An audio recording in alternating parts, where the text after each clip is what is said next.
Ok. ¿Ustedes me pueden oír bien? ¿Hay alguien por ahí? Porque veo poquitas cámaras encendidas. Parece que estoy... ¿Sí? Perfecto.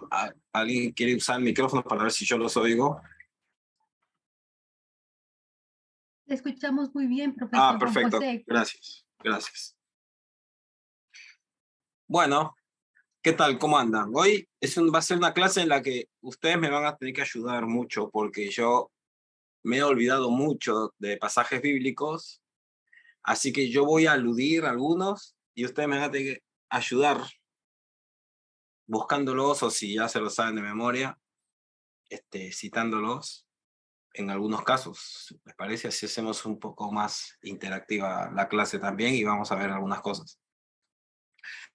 Porque en la clase de hoy vamos a tratar sobre los cristianismos originarios y en varias partes necesitaremos aludir a algunas frases o situaciones que encontramos en los evangelios, en el libro de los Hechos, en las cartas paulinas, juaninas o petrinas.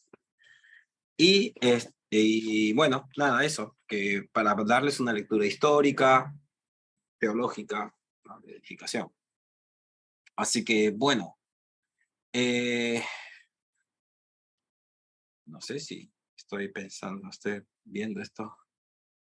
Sí, sí, se está grabando, dije, por eso no se dieron cuenta. Ok, entonces les comparto algunas observaciones que están relacionadas con esto y cuando les pida, les voy a agradecer si pueden tener los micrófonos listos para participar. Bueno, ¿por qué hablamos de los cristianismos originarios? Porque claro, está relacionado a una idea de que muchas comunidades cristianas fueron generándose y dando inicio a lo que se va a llamar el cristianismo. ¿Se acuerdan que Jesús hablaba de las otras ovejas? Acá viene la primera tarea. ¿Se acuerdan que algunos le hablaban, ¿no? Y Jesús decía, hay otras ovejas. ¿Se acuerdan esa frase? ¿Alguien me puede ayudar buscándola?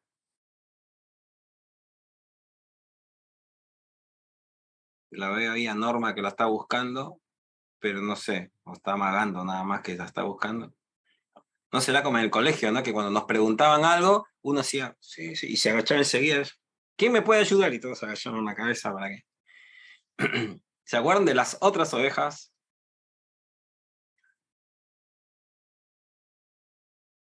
Es un misterio, tantas cámaras apagadas, la verdad que lo digo bien, ¿eh? Pero te digo, estoy intrigado. ¿Estarán ahí? Bueno, vamos a ver. Entonces, ¿alguien encontró esta frase de las otras ovejas?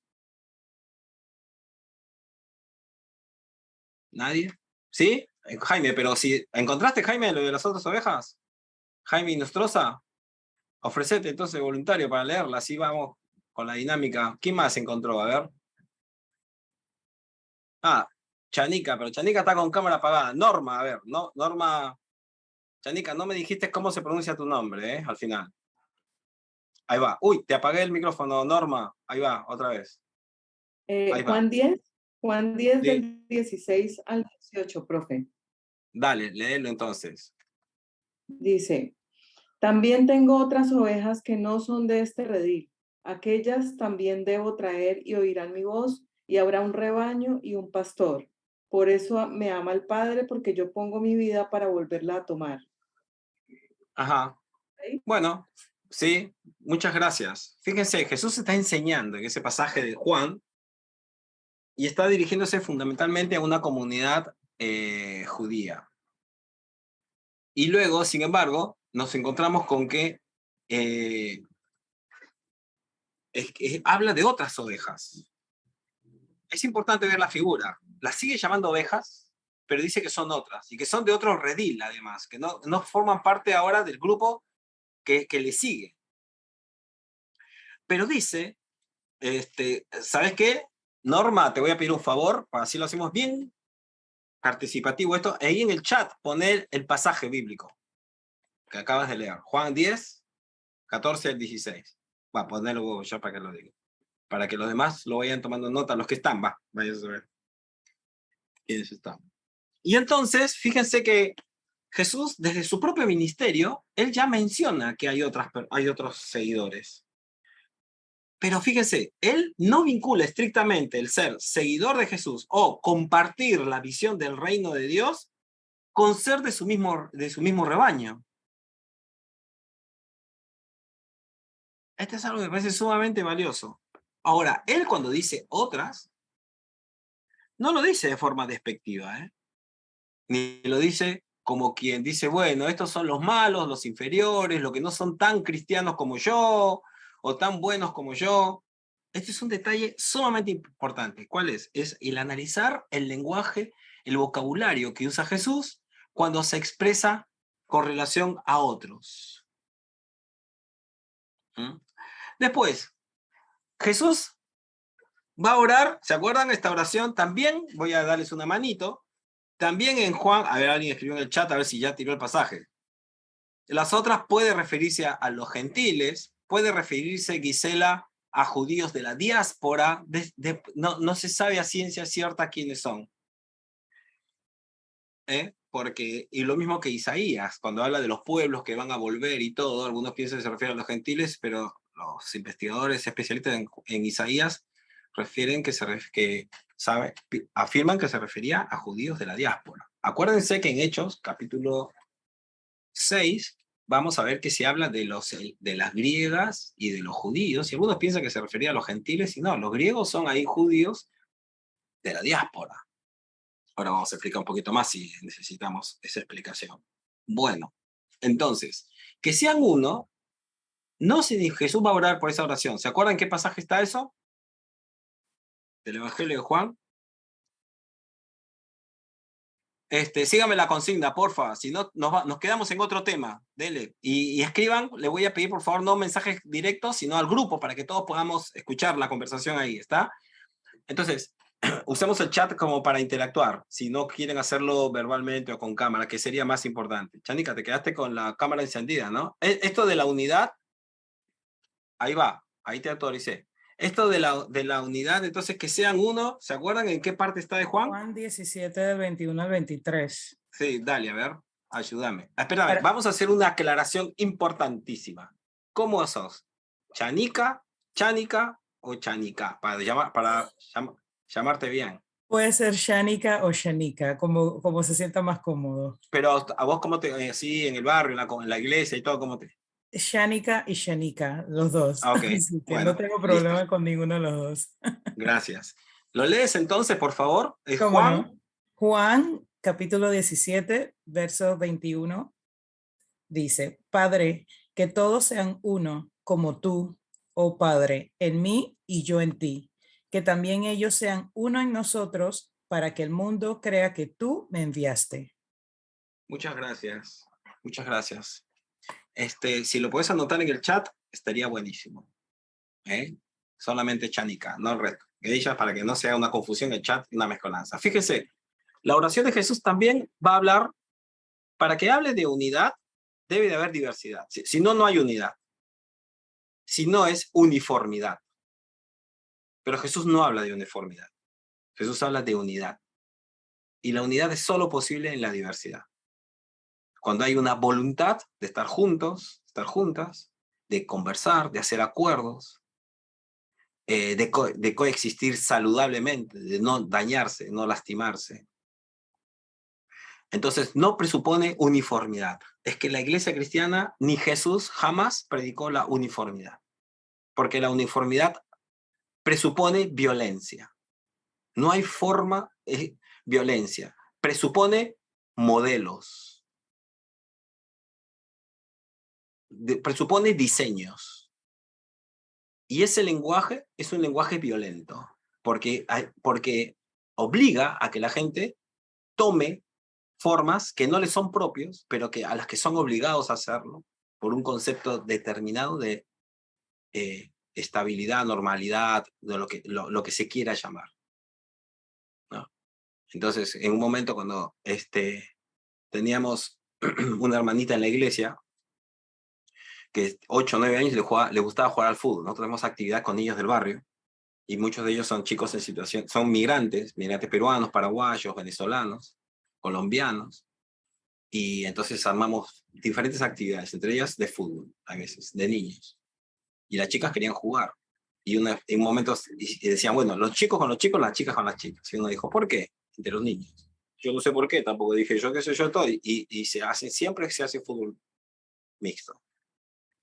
Pero en un momento viene un señor así que es muy amable, es un amor. Y está hablando así y dice, bueno, pero lo normal es que jueguen hombres con hombres, mujeres con mujeres. Entonces una niña de 8 años le diría así, ¿y qué es normal para vos? Le dice, ¿qué es normal para vos? Y bueno, que los hombres deben de jugar con los hombres. Y dice, ¿pero por qué? Si yo puedo jugar con mi hermano, con mi primo, mis amigos, con otras personas, ¿por qué no puedo? Ahí tengo que patear la pelota nada más, le dice, 8 años. Entonces esas cuestiones, cuando Jesús dice, te ruego que sean uno, y nos dice, ¿a qué se refiere? Como vos y yo somos uno. Fíjense, no está hablando de mimetizarse, de desaparecer como individuos, porque si no la teología sobre la Trinidad se acaba. Si usáramos el mismo concepto para hablar de la Trinidad, no podríamos adorar al Dios Trino.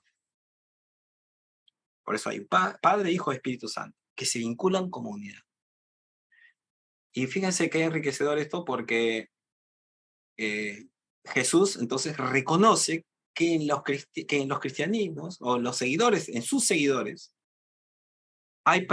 quizás hayan puntos de vista diferentes, personalidades diferentes, se encuentran con intereses diferentes, que no necesariamente son antagónicos, porque ese es otro elemento, otro extremo. Entonces, viva la pepa, cada quien hace lo que se le canta, y bueno, no, porque entonces, o sea, está bien si quieren hacer lo que se les cante, pero hablando de cristianismo, tiene que haber elementos que marquen una unidad, puntos en comunes.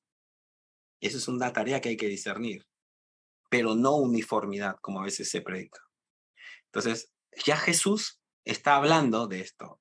Después hay realidades históricas que son muy importantes. Y le hablo acá a quienes de ustedes forman parte de una comunidad de fe, de un ministerio, crían hijos, nietos, sobrinos, son maestros, maestras de escuela, que trabajan con grupos. Imagínense, en muchas iglesias, es cierto, se enfatiza los dones del Espíritu Santo para el servicio. Pero hay veces enfatiza, y digo enfatiza, ¿por qué? Porque quizás se pierde de vista otros elementos que en Juan capítulo 14 están sumamente presentes. Dice, por ejemplo, que el Consolador vendrá y enseñará, ¿no?, sobre Jesús. Pero ellos vivieron con Jesús, caminaron con Jesús. Nosotros hoy necesitamos conocer las Escrituras para conocer a Jesús y seguir a Jesús, o sea, caminar, vivir las mismas experiencias, porque no solo basta con leer las Escrituras, no alcanza, no hacen magia las Escrituras. Es el vínculo con Dios a través de las Escrituras, pero también a través del seguimiento de Jesús, de la vida. Hay que vivir, hay que encarnar, hay que vivir una ética como la de Jesús para en todos esos aspectos conocer a Jesús. No basta con saber mucho de la Biblia. Hay que vivirla para entenderla y entender del que habla. Entonces, nos encontramos con Jesús, empieza su ministerio y en unos meses nada más envía a 70, ¿se acuerdan? Los envía en parejas, y los envía por diferentes pueblos. ¿Qué les envió a predicar? Fíjense, una vez por semana, uno dice, bueno, uno puede especular un poco y llevarlo al punto de vista positivo y decir, bueno, ellos estaban todos los días con Jesús, aprendieron muchas cosas, pero ¿cuántas cosas manejaban sobre la vida, sobre el reino de Dios, sobre lo que implica el reino de Dios para la vida personal, política, social? Uno podría hacer el planteamiento hoy. ¿Estaban totalmente preparados para ir y predicar? Bueno, si Jesús los envía, debía ser que sí. Pero ¿qué entendió Jesús con estar preparados? ¿Todos tendrían el mismo mensaje uniforme? Cuando la gente les hacía preguntas casuísticas, puntuales, mira, tengo un hijo muy enfermo y aquella persona que lo puede atender me pide una coima para atenderlo. ¿Es lícito que yo pague la coima para que atiendan a mi hijo con un problema grave de salud? ¿O no debo de pecar pagando coimas y dejar que suceda lo que tenga que suceder con la salud de mi hijo? Porque algunos discuten si Dios es trino, si la iglesia, Cristo es cabeza de la iglesia, si existe la unción del Espíritu Santo o no, si hay que caerse o no, si hay que hablar en lengua o no. Todas trivialidades a la luz de lo que es la fe en la cotidianidad. No digo que no sean esos asuntos importantes, pero en lo cotidiano, en la teología del día a día, en la misión del día a día, ¿cómo uno imagina? Cuando uno se pregunta, ¿qué haría Jesús en mi lugar? ¿Qué me respondería Jesús? ¿Vieron? Los manuales, los libros, no nos ayudan mucho, pero no porque haya un problema con el libro, el manual, sino porque escriben sobre burbujas, sobre cosas que no me suceden a mí en la vida diaria. ¿Está bien que yo, porque soy peruano y vivo en Argentina, no tenga los mismos derechos en un hospital público y no me atiendan para ciertos casos cuando estoy enfermo y sí a los argentinos? Bueno, no pasa acá en Argentina eso, gracias a Dios. Pero sé que en otros países sí sucede ese tipo de discriminación hacia los inmigrantes. Si no tenés, porque dicen que si naciste de este lado de la frontera, tenés derechos. Si naciste de este lado de la frontera, no. Te podés morir en el pasillo del hospital. Porque más ser humano es el que nació en este lugar. No sucede en la Argentina, pero sé que en otros países y con la pandemia lo vimos claramente. Uno no crean que cuando fueron a predicar los 70 a todos lados les preguntaban cosas de que, bueno, ¿y qué dice la teología sobre qué?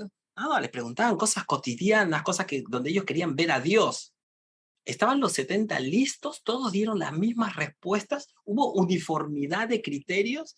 ¿Dónde nos empezamos a reunir? En la casa de la señora tal que es viuda, pero que que no se ha casado, pero se ha juntado con otro hombre, pero ayuda a los demás, da de comer a los niños en situación de calle, abraza a todo el mundo, pero no ha pasado por un registro civil. No había registro civil en aquel entonces. Estoy haciendo una mezcolanza ahí para complejizar un poco la situación que nosotros vivimos cotidianamente. Eso es lo que nos pasa en la obra. No es que nos están preguntando sobre la kenosis de Jesús. Y entonces, ¿qué respuesta dieron los 70? ¿Todos dieron las mismas respuestas? ¿Las iglesias se formaron bajo los mismos criterios? ¿Las comunidades que escucharon el mensaje? Con 3, 4 meses nada más de haber sido formados con Jesús. Pero entonces la otra pregunta que puede venir, ¿saben cuál es? Es esta. ¿Fue la intención de Jesús de que respondan todos de la misma manera? Claro, con ese concepto nosotros actual de uniformidad, de ortodoxia, posiblemente estemos pensando bajo ese cuadro de pensamiento. Pero así somos nosotros los que hemos sido occidentalizados. Digo occidentalizados porque en América Latina no somos occidentales propiamente, ni venimos de esa cultura, así tal cual. Tenemos muchas cosas que sí nos han discriminado y nos hacen mirar mal. Y dices, ¿qué tiene que ver esto con apócrifos? Tiene que ver 1.000.000 de veces. Claro que sí.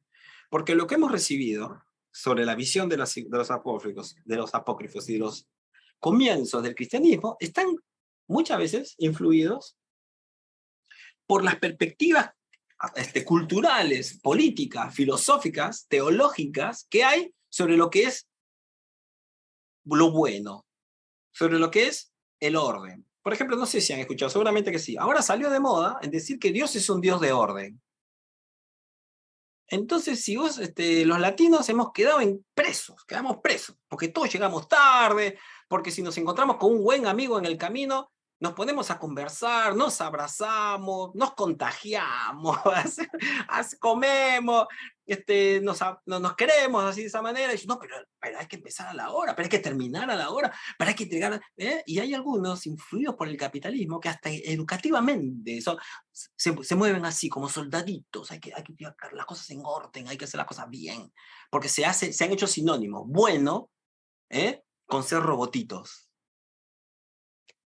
Y ahora a Dios lo hemos hecho un robotito también. Ahora resulta que Dios es una persona ordenada. Y ahora alguien va a decir, pero la Biblia dice, qué sé yo, no sé, búscame un solo pasaje que hable de eso y lo charlamos. No estoy diciendo que con esto vayamos al caos, pero hay cosas muy diferentes entre el caos y otras cosas. La Didache, fíjense, es un libro antiguo, es hermoso, búsquenlo, anótenselo, aunque este PowerPoint ya está, lo tienen ustedes, pero pueden tomar nota. Uno de los problemas más grandes que hay con que ustedes tengan todos los materiales serviditos, ¿saben cuál es? Es que luego no toman nota, luego no escriben, no reflexionan, y eso en un proceso educativo online es contraproducente. Por eso, la verdad, me entusiasma tanto ver personas que están con la cabeza agacha, tomando notas, que están pensando, qué sé yo, porque ese es un proceso de educación.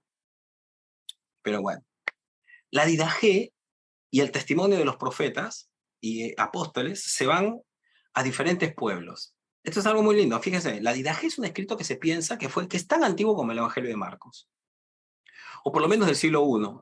Entonces hay apócrifos del siglo I, claro que sí. Pues que no todos los que no entraron en el canon eran personas humanas. Y la Didache fue muy usado. ¿Saben qué significa Didache? Significa enseñanza. Y el título largo de la Didache es la enseñanza de los 12 apóstoles. Y ahí vamos a encontrar, es un libro, mira, se me hace agua la boca, me emociona con la Didache, porque te cuenta cómo eran los cultos en la iglesia primitiva, cómo era el discipulado, cómo eran las predicaciones.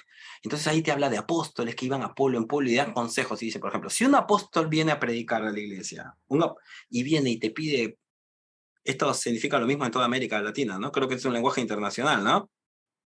Y te pide platita, deséchalo. Ese tal es un falso profeta. ¿Cómo si el profeta que predica en nuestra iglesia pide alta guita y siempre está que hay que darle al siervo, hay que darle a la sierva, al siervo? Bueno, no sé, la Didache enseña que si está viniendo, que si una familia le invita a la casa y él al día siguiente quiere ir a la otra casa, que es más linda, más grande, donde hay más comodidad y todo, es un falso profeta. Mandalo, sacalo, mandalo a su casa. ¿Cómo? Sí, señora. Sí, señor. Por eso se lee tan poco en algunos casos, porque es contraproducente para las economías. Y te enseña muy bien lo que hacían, cómo vivían, ¿no? Que las enseñanzas de Jesús sobre no lleven nada consigo, sino que vayan y prediquen, o que lleven lo justo para vivir, eran verdaderas, no eran figuradas, fueron literales. Porque el tema económico en los orígenes del cristianismo fue un factor determinante para ver si una persona era realmente seguidora de Jesús o no. Hoy, ¿cuántos piensan en eso? ¿Cuántos miran a ver cómo se administra una persona financieramente para saber si es un buen cristiano o no? Con unas teologías que estamos escuchando ya unas décadas atrás, donde si no tenés mucha plata es porque sos infiel a Dios. Se piensa ahora exactamente lo contrario, cuando el cristianismo lo que enseñaba era un estilo sencillo de vida que reflejaba compromiso con los demás. ¿Tenés 2 capas? ¿Se acuerdan el pasaje? Tenés 2 capas, agarra una y compartísela con el que no tiene. Ahora, esto no es pauperismo, que fue una corriente medieval y que hablaba de que había que vivir con lo justo, ¿no? Subsistir y sin tener nada para el mañana. No estamos hablando de eso. Pero hay estilos de vida que reflejan una economía en la que uno tiene muchísimo más de lo que necesitaría y que propone aparte que se tenga mucho más. Bueno, la Didache nos habla entonces de algunas comunidades cristianas que tomaron muy en serio esto. Entonces, de Hechos de los Apóstoles también nos cuenta. No era que todas las iglesias eran así, ¿eh? No hay que deformar los textos bíblicos, hay que leerlos contextualmente. Pero en Hechos, cuando hace esa síntesis Lucas, propone un ideal. Dice, nadie decía tener, ¿no?, propiedades propias o propiedades exclusivas, excluyentes. Yo tengo derecho porque yo trabajé, porque yo soy mejor. Si Dios no te bendice, bueno, morite de hambre. Yo sí hago bien las cosas y por eso Dios me ha prosperado. No. Agarraban sus propiedades y las vendían y las compartían. ¿Se acuerdan de este pasaje o no? Que está en el Nuevo Testamento. ¿Sí? ¿Cuántas predicas hemos escuchado de esto? Literalmente. Entonces, en vez de pedir tanta ofrenda, ¿por qué no damos lo que estamos predicando a los demás? Porque eso es lo que se enseña en el Nuevo Testamento, es a dar, no a estar esperando recibir. Pero nosotros, a los que estamos acá en el curso, no, me refiero a nosotros, eso que pedilones, nosotros no. Entonces, ¿qué pasa? El Didache refleja una praxis cristiana muy linda que tenía que ver, ¿sabe qué?, con una conciencia social y política muy importante, porque estaban bajo un imperio que excluía. Estaban en un imperio que expropiaba, que invadía, que sacaba propiedades, que pedía impuestos, que sacaba dinero injustamente, que expropiaba tierras. Y la comunidad cristiana iba en sentido inverso. La comunidad cristiana iba más bien a sumar, iba a practicar la justicia, buscaba la equidad, porque tampoco era una beneficencia. Iba más al fondo que solamente ayudar a otros. Y eso lo conocemos por los apócrifos también. Comunidades judías receptoras de las enseñanzas. Es decir, ahí podemos ver también esto. No todos los judaísmos eran iguales. ¿Y se acuerdan? Pablo, Jesús mismo y otros. ¿A quiénes predicaron en primer lugar? Voy a abrir un poquito la puerta acá. Pero si uno... Claro, ustedes que saben que estoy en mi oficina y tengo la puerta cerrada. En Buenos Aires hacía 4 grados en la mañana, pero voy a subir la temperatura, tengo la calefacción y me estoy cocinando literalmente. Entonces abrí un poquito porque digo, acá si ustedes ven que me derrito delante de ustedes, para que se ventile un poquito. Bueno, esa es otra cosa que es muy importante, ¿no? Fíjense, los cristianismos, los judaísmos a los cuales se dirigen, no son todos los mismos. Y entonces, con una predicación tan breve, fíjense, el reino de los cielos se ha acercado, arrepiéntanse y todo. ¿Qué significa arrepentir en mi caso personal, en mi comunidad? Por ejemplo, personas que tienen una concepción holística más plena o completa del ser humano, a veces se expresan narrativamente de esta manera. No sé si lo han escuchado. Dice, no, mira, el mensaje me impactó tanto que lloré, te dice. Yo lloré, qué sé yo. Otro dice, yo caí de rodillas, qué sé yo. Y un racionalista, que no por eso es malo, sino que por ahí procesa las cosas más por la cabeza, quizás miraba y lo está mirando y está diciendo, ¿y qué tiene que ver que te hayas puesto a llorar? Yo también lloré porque Boquita perdió la pasada del clásico con River, en el fútbol River Boca, y por eso no me arrepentí de nada. Solamente llorar per se no es... Pero en el contexto, cuando uno lo lee en el contexto y uno busca hacer una comunicación, ¿no?, transcultural, uno comienza a ver qué es para el otro decir yo lloré en un contexto determinado. Entonces uno dice, claro, él está expresando de forma holística, es decir, más integradora, completa, hablando de todo el ser humano, que el llanto, lo dice como llanto, pero refleja todo un proceso interno de cambio, ¿no? Entonces, fíjense, el Nuevo Testamento se construye bajo las bases en muchos aspectos de otras subculturas o culturas muy grandes de las que el cristianismo surge. No surgió el cristianismo de la nada, no bajó, viste, de una burbuja y de repente, ¡pum!, las personas sui generis, de repente, ¡pum!, están pensando de una forma determinada. No, ellos ya venían con un mundo de creencias, de imágenes, de concepciones, de perspectivas. No es que el cristianismo inventa todo, no lo hace, y es más, hay muchas cosas que ni siquiera las inventa, sino que ya forman parte de judaísmos, de creencias de otros lados. Entonces, cuando las iglesias cristianas surgen, no es que la gente dice, yo no sabía nada de esto, yo no creo en nada, yo no sé nada, y ustedes me vinieron a traer absolutamente todo lo que yo ahora pienso. No es así. Ni hoy tampoco es así. La persona te dice, yo estaba perdido, no escuchaba, no conocía nada. Sí, no, bueno, uno es una forma de decir, es como cuando le dices a una persona, te amo con todo el corazón. No, si es con todo el corazón, entonces ya no más nada a los demás, porque te quedaste sin nada ya. Entonces son lenguajes figurados que tratan de expresar ideas. Bueno, lo mismo sucede así. Cuando hay conversiones, cuando ha habido surgimiento de cosas, no surgen de la nada. Uno tiene un bagaje cultural, valores éticos, algunas perspectivas religiosas. Bueno, cuando los cristianismos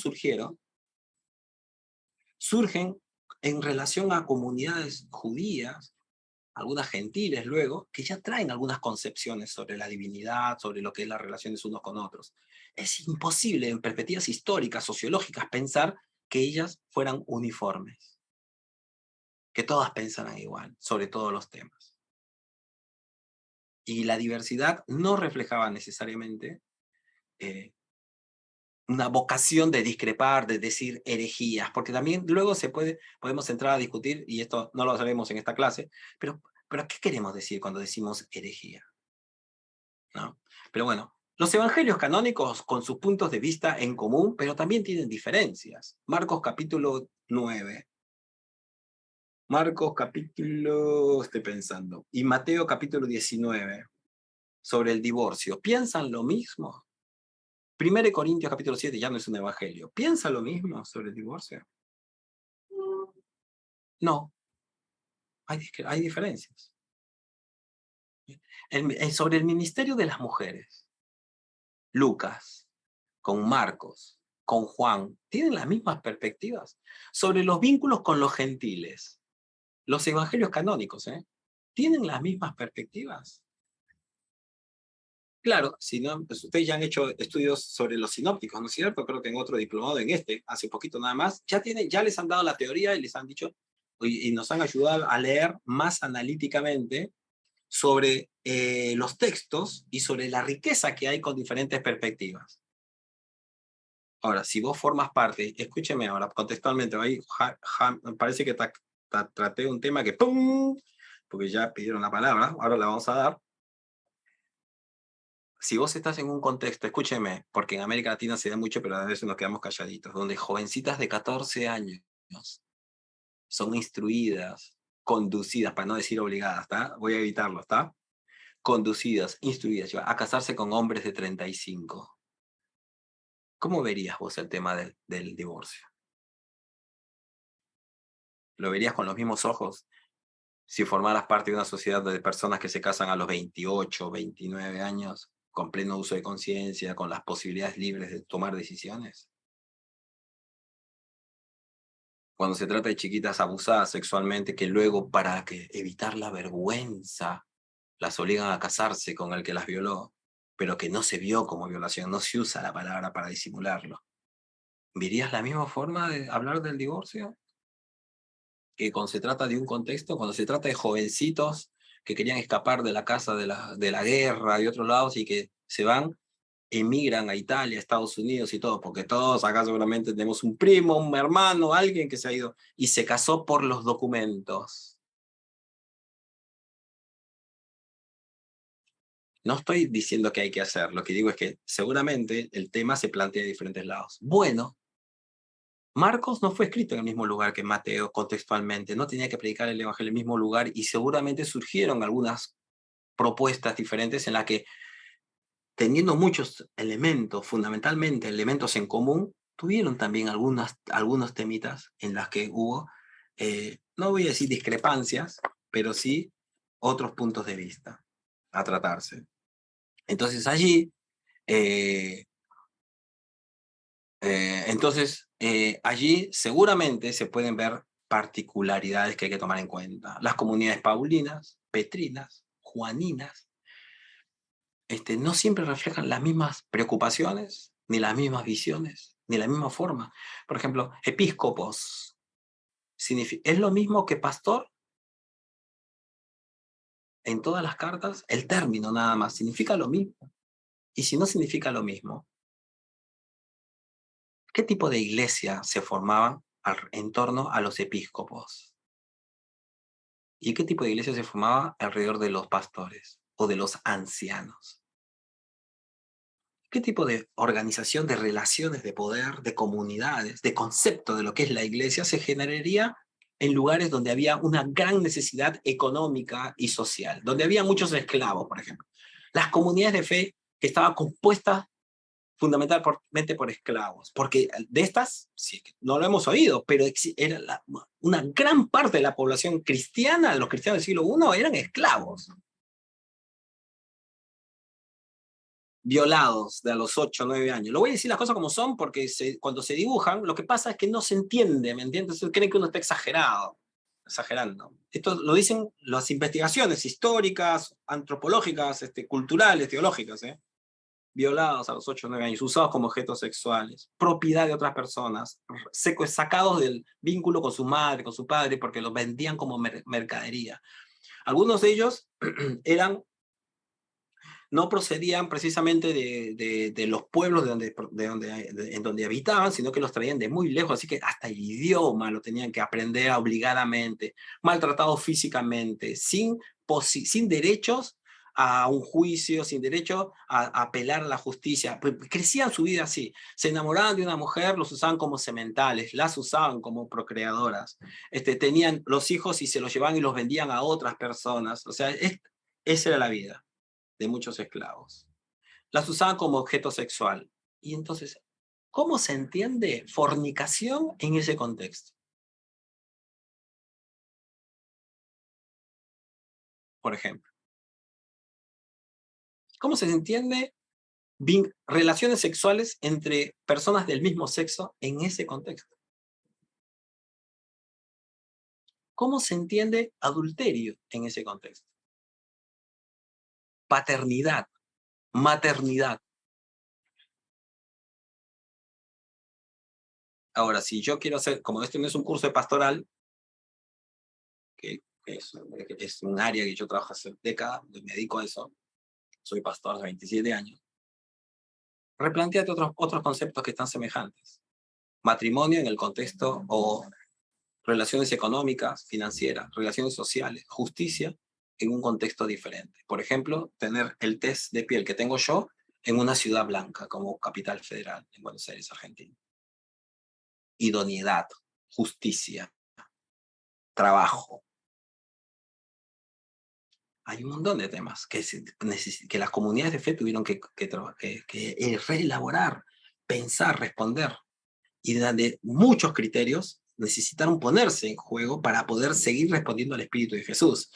Y quizás algunas no lo lograron del todo, algunas hicieron las cosas a la vista gorda. Ahora, nosotros en los evangelios canónicos tenemos los escritos de Pablo, de Pedro y de Juan. Tenemos Santiago, tenemos Judas. Y Apocalipsis y algún otro que se dice Juan, pero no necesariamente sea el apóstol Juan. Pero voy a esto. ¿Y los demás apóstoles? Felipe, el amigo Tomás, todos los demás apóstoles. Eran 12. No hicieron nada, no escribieron nada, no dijeron nada. Que no tengamos escritos sobre ellos no significa que no existieron y que no fundaron iglesias. ¿Saben qué? Es que en el siglo I, II y III, la iglesia más grande, la iglesia más potente, era la iglesia africana. Pero nosotros occidentalizados nos hemos comido el discurso eurocéntrico y pensamos que la civilización, cuando estudiamos historia, ¿dónde empezó la filosofía? A ver, dígame usted, cualquiera. A ver, ¿dónde empezó los orígenes de la filosofía? A ver, ¿alguien me puede encender su micrófono y decírmelo? A ver si se anima. Si dice una macana, no le vamos a criticar, no vamos a reír ni nada. Cualquiera lo hace. A ver, dígame, cuando estudiamos historia en el colegio, cuando se dice los orígenes de la filosofía, los orígenes de la democracia, ¿en dónde están? ¿Alguien puede prender el micrófono? Me gustaría escucharlo. Cortita. Gracias, Norma. Hoy me está salvando la clase. Vos y Chanica me están salvando porque participan a full. Gracias. Siempre lo que le enseñaban a uno es que arrancaba en Grecia con los filósofos presocráticos. O sea, en Colombia, en Perú, en Dominicana, no había nada. No pensaban, no se filosofaban, nada. Estábamos ahí esperando que nos venga Colón a salvar y que esperamos que nos vengan los misioneros de luego a traernos el evangelio, porque nosotros, cabeza hueca, no tenemos nada. Con la teología se hace algo semejante. Si no es Pablo es el gran apóstol, Pablo fue un gran apóstol, amén, gloria a Dios, claro que sí. Pero los historiadores, por la información de la patrística, se sabe que las iglesias más importantes, más influyentes estaban en África. Porque aunque usted no lo sepa, Alejandría es África, Cartago es África. Estamos hablando de Agustín, de San Agustín. Yo pensé que San Agustín había nacido en Roma, no, señor, es africano. Y así como ellos, un montón de teólogos y teólogas. Pero claro, ¿y quiénes empezaron las iglesias en aquellos lugares? ¿Quiénes llevaron el evangelio? Esos apóstoles de los que no se han escrito. O quienes tenemos escritos que se perdieron. O que no formaron parte del canon. Y está bien, seguramente alguien puede decir, bueno, era la voluntad de Dios. Y bueno, vos te tirás del 10º piso y caes. Si cuando haces así, volás, decís, ¿será que Dios quiere? Y si te caes y te golpeas, decís, bueno, ¿será que Dios no quiso? Bueno, con esa filosofía podemos pensar en cualquier tontería. Entonces, amén por el canon que tenemos, pero no significa que los demás apóstoles decían cosas intrascendentes o poco importantes o no tuvieron que enseñar nada. Entonces, Felipe, Tomás, ¿cuántos otros tenemos ahí para poder mencionar? Muchos de ellos viajaron hacia Asia, viajaron al África y empezaron iglesias, comunidades de fe, que fueron muy grandes, pero no tenemos testimonios escritos hasta siglo III, siglo II, pero que evidencian las enseñanzas que ellos fueron sembrando. Ahora vamos a un momento de preguntas. Entonces, esto es para pensar ¿En qué es más difícil creer? Que la iglesia fue monolítica, porque miren, esto es otra vez, no hay que confundir unidad con uniformidad.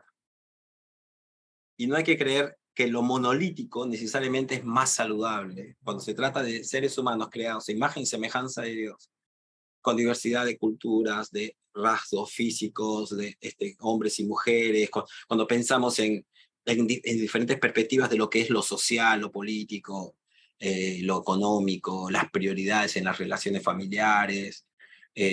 Una mamá, cuando tiene poca plata, ¿es una buena madre si sigue dándole de comer a sus hijos antes de comer ella?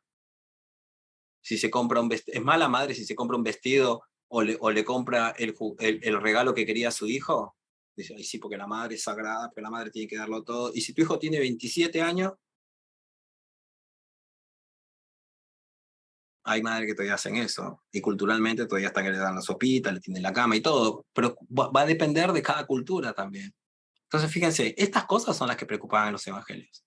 No están hablando, no es una cuestión de mirarlos como si fueran objetos fríos, sin vida, sin mundo, y uno le dice, acá hay una herejía, acá hay una... No, para preguntarte, ¿por qué creen eso? O sea, ¿de dónde vienen esas creencias? ¿Se les ocurrió de la nada, de una burbuja? Digo, voy a ser malo y voy a contradecir lo que... ¿Era así? No fue así. Entonces, las comunidades paulinas, petrinas, juaninas, no son las únicas, hubo otras también, con otros puntos de vista. Quizás no los que conocemos por los apócrifos, no así de divergentes, pero no todos estaban de acuerdo con los mismos temas. Y lo vemos en los evangelios.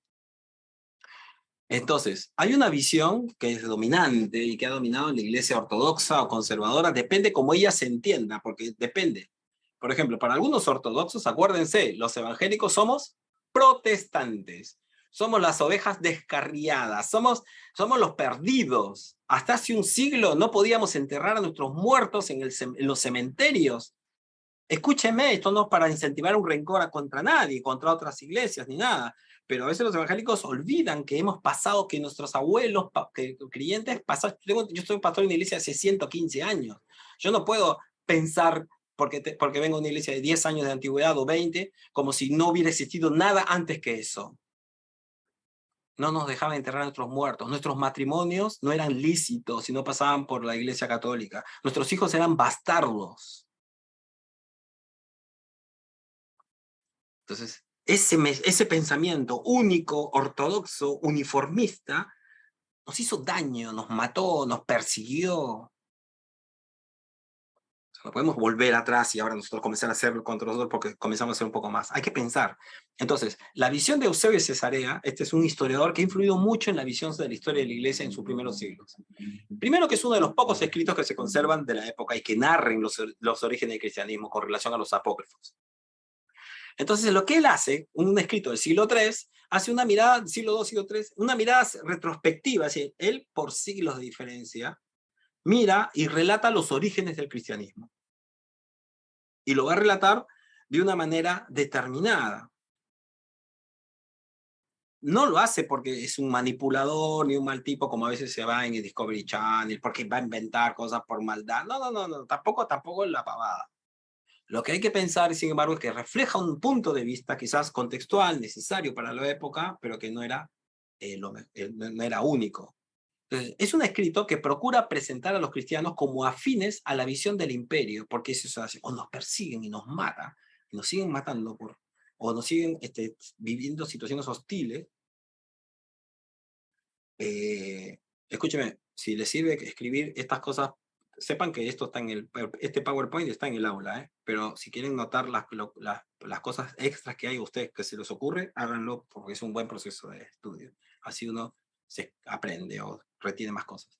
Pero se les quería mencionar esto nada más. Bueno, la visión del imperio, de unidad, de ciudadanía, vieron, era muy fuerte, era muchos pueblos con diferentes idiomas, perspectivas, con diferentes historias, con historias de tensiones, de guerras, y ahora resulta que la imposición del imperio va marcando también una necesidad que más adelante se va a marcar, y cuál es que el imperio va a unir a la iglesia o la va a vincular al imperio, al punto que siglos después, esto va a ser muchos siglos después, un par de siglos después, el imperio va a adoptar a la iglesia cristiana, no a la iglesia católica, entiéndase, a la iglesia cristiana, como el cemento del imperio. el cemento unificante del imperio. Pero esto no es que se le ocurrió de un día al otro, sino que esto se fueron dando diferentes cosas. Entonces, con Eusebio, ante tantas diferencias de iglesias y ciertas tensiones que tiene el cristianismo con lo que él ve una amenaza en el gnosticismo, lo que hace es reconstruye una historia en la que busca un hilo conductor, una unidad, en la sucesión apostólica, por ejemplo. Dicen, bueno, de los apóstoles que creemos que ellos tenían la palabra justa, la verdadera, ¿quiénes son los que continuaron y que continuaron con las enseñanzas de los apóstoles? Porque ¿qué creían? Claro, no existía Freud, no existía la psicología avanzada, todas estas miradas sociológicas de la sospecha que hoy tenemos, un montón de perspectivas. Entonces, era un poco más ingenua la mirada sobre la historia y sobre la idea de sucesión. Y hay algo que sucede y que a veces, lamentablemente, también usamos en el mundo evangélico. Oye, cuando no tenemos explicación para algo, decimos, metemos a Dios y ya inventamos un milagro. Entonces, cuando vos decís, ¿por qué la piedra va para arriba en vez de caer para abajo? Bueno, Dios se la habrá absorbido, porque Dios está arriba. O sea, inventamos cosas como para poder explicar a veces lo inexplicable y metemos a Dios. Entonces, no tenemos datos, no tenemos formas de poder constatar de que estos escritos canónicos o esta sucesión apostólica fue tal cual. Y bueno, dice, pero Dios seguramente en su soberana voluntad, en su orden establecido, porque Dios es un Dios de orden. Miren, comenzamos en Argentina, decimos a chamullar teológicamente, inventar cositas, pero lo decimos, viste, con una convicción, una cosa así como si yo hubiera estado ahí y hubiera visto cómo sucedían las cosas. Jamás la prudencia, la humildad del posiblemente, me inclino a pensar que, aunque respeto la opinión del otro. Entonces, con Eusebio Cesarea se nota ese deseo de construir una sucesión que a la luz de lo que ellos piensan les garantiza una continuidad, ¿no? Que les permite también creer en que las enseñanzas recibidas y la autoridad recibida viene de parte de Jesús mismo. Iba a ser una broma a los bautistas, porque yo soy bautista, pero vieron que las bromas que se hacen a veces a los bautistas, que se dicen que los bautistas creemos que somos los únicos, no vamos a salvar y los demás.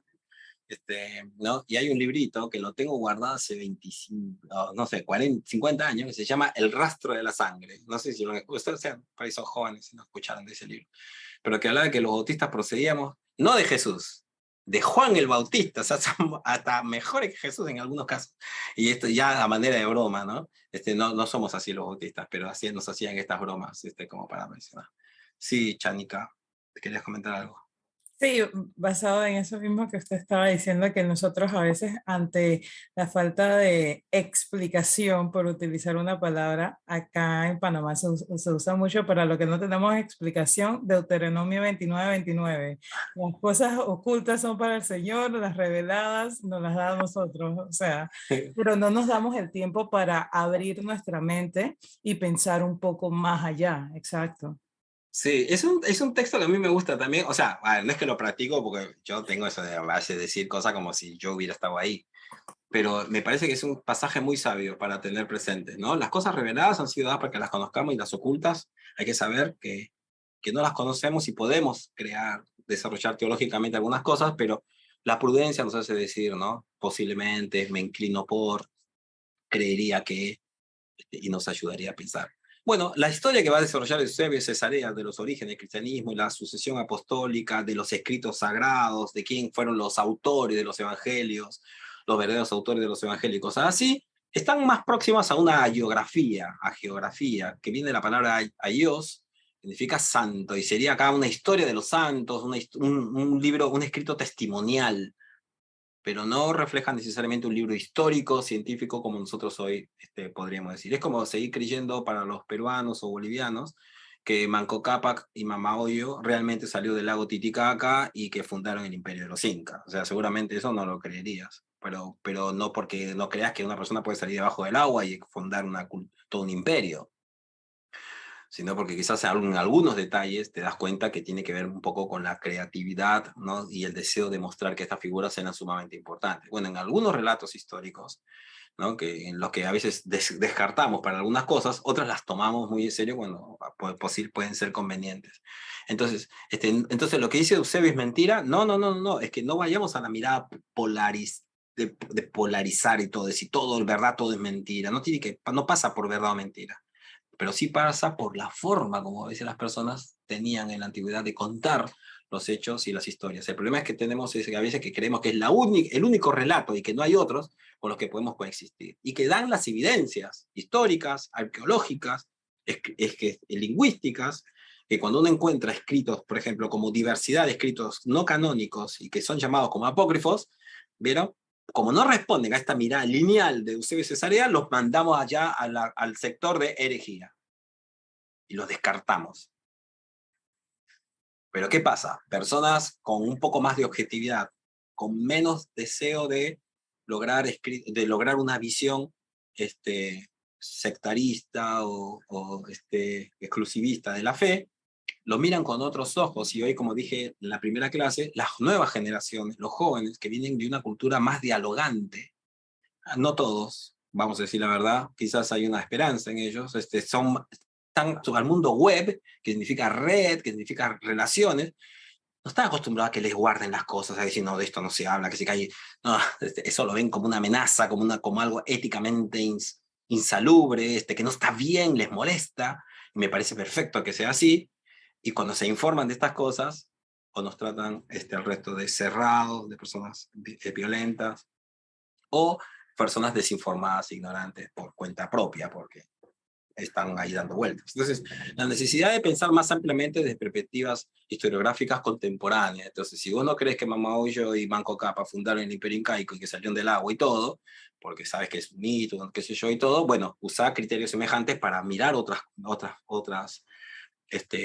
visiones teológicas o históricas. No necesariamente para caer en el racionalismo o desacreditar todo lo que está en la Biblia, pero por lo menos para mirarlo un poco más analíticamente y poder tener la humildad de abrirte a otras perspectivas con las que uno pueda dialogar. Dialogar no significa hacerles caso ni obedecerles.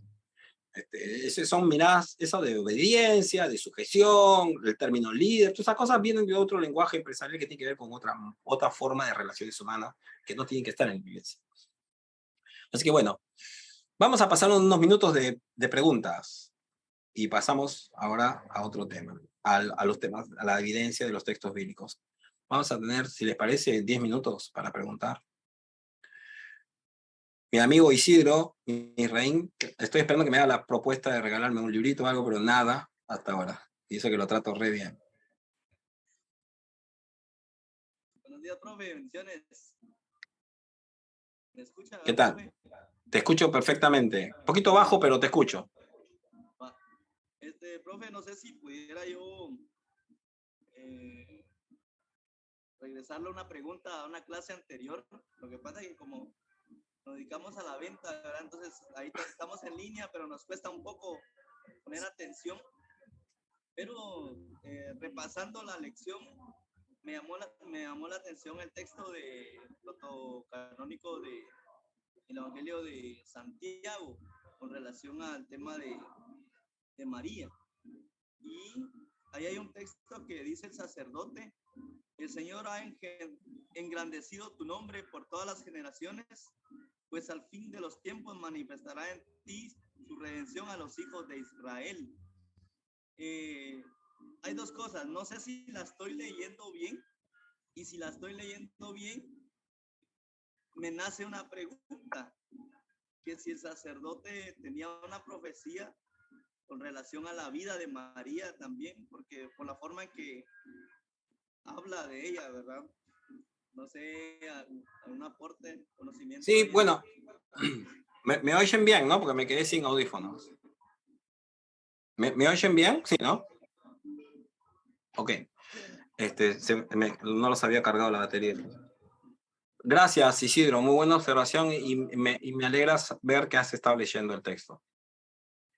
Bueno, en esos textos, parece ser, y por la Didaje también, nosotros, por la era moderna, influidos quizás por la modernidad, estamos muy familiarizados con esa cuestión de la profesión y de la especialidad. Ya lo hemos dicho en otros espacios, así que lo voy a decir rapidito. Por ejemplo, hace solamente 150 años, uno iba al médico si te dolía el estómago, si te dolía la cabeza, si tenías que sacar la muela, si tenías una uña clavada el pie. El médico hacía todo. Ahora a uno le duele el estómago, gastroenterólogo. Te duele la muela, dentista. Te duele los pies, podólogo. ¿Vieron? Y tenemos esa mirada de especialidad. Hay veces, sin darnos cuenta, influidos por esa cultura de la que formamos parte ahora, creemos que el profeta no era sacerdote, el sacerdote es el maestro, y el maestro el apóstol. Y entonces nosotros creemos que son áreas de especialidad, ¿vieron? En las que tienen elementos en común, pero que cada uno hace lo suyo. Pero no es así. No es así en la vida real tampoco. Pero bueno, a lo que voy es a que nos vamos a encontrar entonces con que sacerdotes tenían, pues que si Dios les mostraba cosas, profetizaban. Y el profeta hacía roles sacerdotales. Juan el Bautista era sacerdote, pero no se habla nunca de ese rol. Y era sacerdote de las élites sociales. No era un sacerdote levita o no era cualquier sacerdote. Era de la familia, de las 24 familias que podían entrar al templo. O sea, era de las élites. Pero jamás se le llama así, ¿no? Porque él decide ir por el profetismo y desvincularse de todos los privilegios que trae consigo el sacerdocio. Ese tipo de sacerdocio, además, muy de élite, para que entren al lugar santo y todo. Entonces, ese texto, querido Isidro, lo que está dándole al sacerdote, que está ahí, que está conociendo a esta familia y a la pequeña, justamente en ese momento Dios le daría un don. O sea, así dicen ellos, ¿no? ¿Y por qué no lo explican? ¿Por qué no justifican eso? Porque era más común de lo que nosotros pensamos, ¿no? Y es que no todo tiene que ver con don y con oficios. Hay personas que a veces reciben una visión, un mensaje de profecía, y no los hace por eso profetas. Son dos cosas diferentes. No contradictorias, pero pueden ser diferentes porque la profecía no está circunscripta a los profetas y a las profetisas, sino a quienes lo reciben y lo dan. Entonces, aparentemente, en ese pasaje, con esa se quiere mostrar es que ya aparentemente, lo que se quiere decir es que toda la gente que rodeaba a María y a la familia, ya notaban algo especial y bueno, que se va a comprobar más adelante cuando ella sea la madre del Mesías, ¿no? O sea, están tratando de crear la trama, de mostrarnos cómo Jesús procede, no de la nada, sino que en lo que era su humanidad, Dios también estuvo acompañando ya a la familia que más adelante iba a acompañar a Jesús. Ahora, esto no tiene que derivar necesariamente en la mariolatría. Son dos cosas diferentes. Pero sí, yo creo que un extremo es ignorar y no darnos cuenta lo importante y central que fue María para la vida de Jesús. Como José también. Muy importantes. Que no se relaten en los textos no significa que no lo fuese. Entonces algunos cristianos posteriormente van a focalizarse en María, pero no porque les interese María, sino ¿sabes por qué le interesa? Porque le interesa tu mamá, mi mamá, la joven que está creciendo ahora y a la que le están diciendo, mira que tu vida es sumamente importante porque vos quizás no seas la madre del próximo Mesías, pero sí, maternando saludablemente, podés ser de gran bendición, no solamente para tu contexto chiquito de la familia, sino para toda la humanidad. Dios te puede usar a vos también. Eso es lo que está diciendo el mensaje. No está hablando solamente de María. No le interesa a María.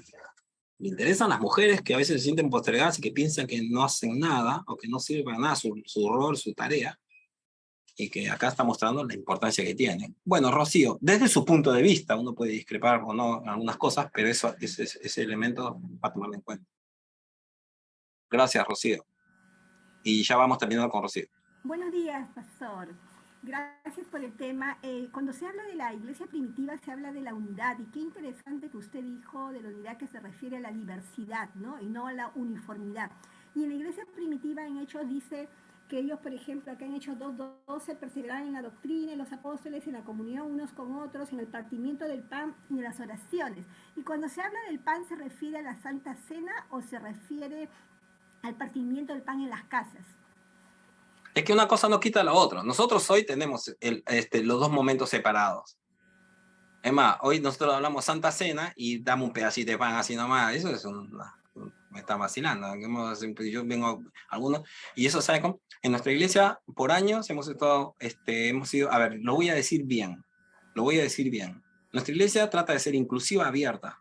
Y entonces, muchas personas lo describo ahora, en situaciones de pauperismo, de extrema pobreza, participan y son parte de la comunidad. Muchos de ellos duermen en la calle. Llegar con hambre, hermano, y tener una santa cena donde te haga un pedacito de pan así, es insultante. Porque tenés hambre. De verdad. No has comido. De verdad no has comido. Cuando ves en la Biblia que la Santa Cena, era comida, entonces uno dice, che, vamos a volver a comer, ¿no? Porque la Santa Cena es un momento dentro de lo que es una comida, de comunión, de compartir el pan, de alimentarse. Entonces, cuando dice Hechos que compartían el pan, partían el pan, ese es un término que refleja, que se usa para referirse al momento de que uno pide la bendición por el pan. Pero yo creo que se usa en ese contexto porque no se quiere excluir la necesidad de compartir el pan con los que no tienen para comer. Entonces, una cosa está relacionada para otra. Si me preguntas a mí teológicamente, exegéticamente, no tiene sentido practicar la Santa Cena si no hay cena. Si no se da de comer, lo otro es un chiste. Es un ritual que yo respeto. Tanto se critican las otras iglesias que tienen rituales, al final se hace lo mismo. Hay que dar de comer, hay que dar de beber, hay que conversar, hay que reírse. Y dentro de ese contexto, la Santa Cena tiene sentido. El pedir la bendición por el pan, pero no con un pancito así. Gracias. Pero no es algo que yo practiqué por muchos años, ¿eh? O sea, por muchos años hice lo otro. Y no, acá no estoy diciendo lo que ustedes hacen está mal, sino que yo lo hice también. Y estoy pensando que un contexto más pastoral, bíblico, eclesial, saludable, sería un contexto de hacerlo más grande. Gracias, Rocío. Y así que a eso se refiere Hechos cuando comparten. Me parece a mí. Seguimos entonces. Guamercindo me sigue escribiendo por directo. Gracias. Lo que pasa es que algunas cosas que escribiste están muy buenas y por eso te animo a que escribirlo en el público. Pero por ahí lo sé sin querer queriendo. Para que todos puedan leerlo y se puedan enriquecer con eso. Bueno, voy a continuar. Entonces, ¿qué sabemos de otras comunidades? Voy a ir ahora sí más rápido porque son varios puntos. Jesús y los apóstoles trataron ciertos temas teológicos y perspectivas, pero dejaron otros muchos sin tratar. Miren, los biblistas, las personas que trabajan en el campo, en realidad dicen que Jesús no fundó, a ver, desde el punto de vista sociológico, voy a apagar la cámara. Desde el punto de vista sociológico, Jesús no funda el cristianismo. Lo que Jesús empieza es un movimiento que más tarde es tildado de cristianismo. Pero Jesús no dijo, esto es en la iglesia cristiana, o como algunos hacen broma otra vez a los bautistas, la primera iglesia bautista de Galilea, de Nazaret. No hizo eso. Jesús, técnicamente hablando, tampoco inicia la iglesia. Por eso que una vez cuando se busca te preguntan, che, ¿y dónde está en la Biblia cómo eran los cultos, qué sé yo? Te vas a volver loco, no vas a encontrar mucho. ¿Dónde están? A ver, decime.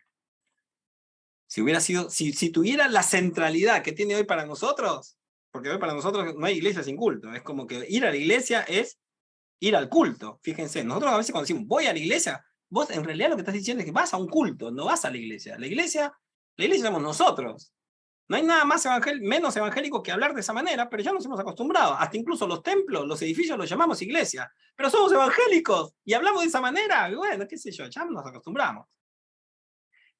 Con Jesús pasa esto. Jesús empieza un movimiento, gente lo sigue, deja sus casas, van y enseñan en otros lugares. No es que dice Jesús, hoy tenemos en la agenda a las 9 de la mañana, te vamos a empezar el culto, a las 11, vos levantás la ofrenda, vos cantás el himno tal y te pones de pie. ¿Quién tiene la música? No, porque ahora la adoración es de excelencia, entonces Pedro con la guitarra, Jesús, no hay nada de eso, hermano.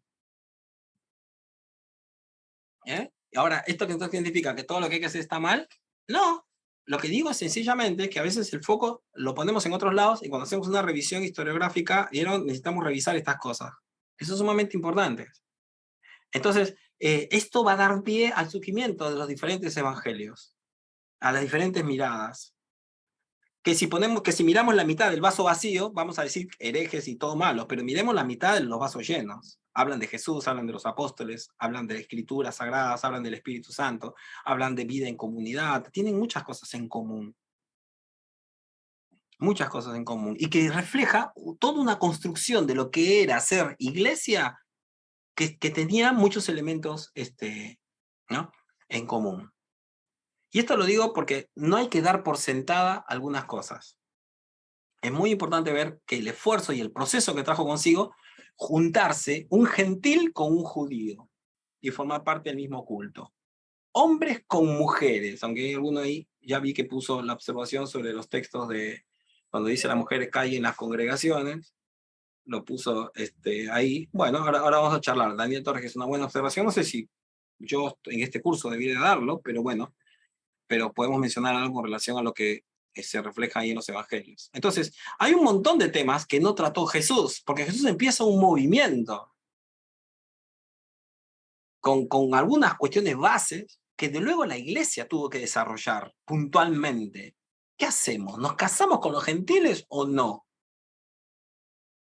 ¿Está bien que un hombre de 40 se case con una joven de 18? Algunos dicen, sí, porque conviene. Ah, sí, bueno. ¿Y está bien que una mujer de 40 se case con un hombre de 18? Ah, no, porque que abusador, qué sé yo, y todo. ¿Y dónde está eso en las escrituras para que diga?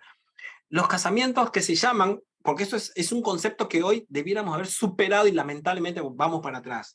Las uniones que se llaman interraciales, interculturales, ¿son válidas o no?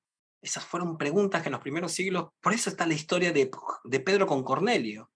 Lo más cómico es que Pedro es Galileo, pescador, más impuro no puede haber, pero el tipo se creía, ¿viste, de Gardel? Y él va y discrimina a Cornelio, y Jesús le dice, pero si vos sos Galileo, ¿de dónde crees que sos vos? ¿Ario? ¿Pensás que vos sos? ¿Escandinavo? Y que los arios ni los escandinavos son superiores a nadie, ni son puros tampoco, son mitos. Todos esos son mitos que tienen una ideología de imposición, de violencia hacia los demás, que van creando tabúes y creencias sobre respecto a los otros. Eso es lo que Pablo le va a pelear a Pedro, hermano, no estamos hablando de eso. Entonces, esa diversidad de comunidades ya existía. Habían comunidades cristianas que tenían algunos elementos del judaísmo, y son cristianas también. Por eso Gálatas, cuando va Pablo dice, en Gálatas 2 y dice, yo le voy a increpar a Pedro porque estoy re enojado, y le digo, vos cómo siendo, bla, bla, bla, bla. ¿Qué refleja? Que hay iglesias que piensan diferente. Ahora, dice el pasaje que todos los que estaban con Pedro, dice el pasaje de Gálatas que todos los que estaban con Pedro escucharon a Pablo y dijeron, perdón, Pablo, vamos a cambiar, ya no vamos a hacer así. ¿Dice eso el texto? No, señora. No, señor. Ellos siguieron pensando igual, y las iglesias que ellos formaron, que ese grupo formaron, no Pedro, según el texto, porque Pedro entendió, pero los demás siguieron creciendo, y es que tenemos un montón de casos de bionitas y otros movimientos que forman. Ahora, uno le va a robar la categoría, el derecho de llamarse cristianos porque en algunos temas discrepan con los demás. Bueno, hoy algunos hablan así, y dicen, no, yo soy cristiano, yo no soy bautista, yo no soy pentecostal, yo soy cristiano, como diciendo, y vos sos del pagano, y lo demás. Ahora, sí me parece que hay que decir que soy cristiano en términos genéricos, ya lo dije la vez pasada, como por refiriéndose a que no estoy incentivando las divisiones. Pero a veces no se usa de esa manera, se usa más bien para discriminar al católico, o al pentecostal, o al pentecostal al otro, al que no hable lenguas, vayas a saber qué es. No se refleja así en el Nuevo Testamento. La misión planteó la necesidad de desarrollar visiones teológicas y eclesiales contextuales, donde hubo temas que se desarrollaron de una manera y de otra, con perspectivas diferentes también. Con una persona había sido amenazada de muerte, él y su familia, para ser torturados. Y la única forma de salvarse era que ellos negaran a Cristo.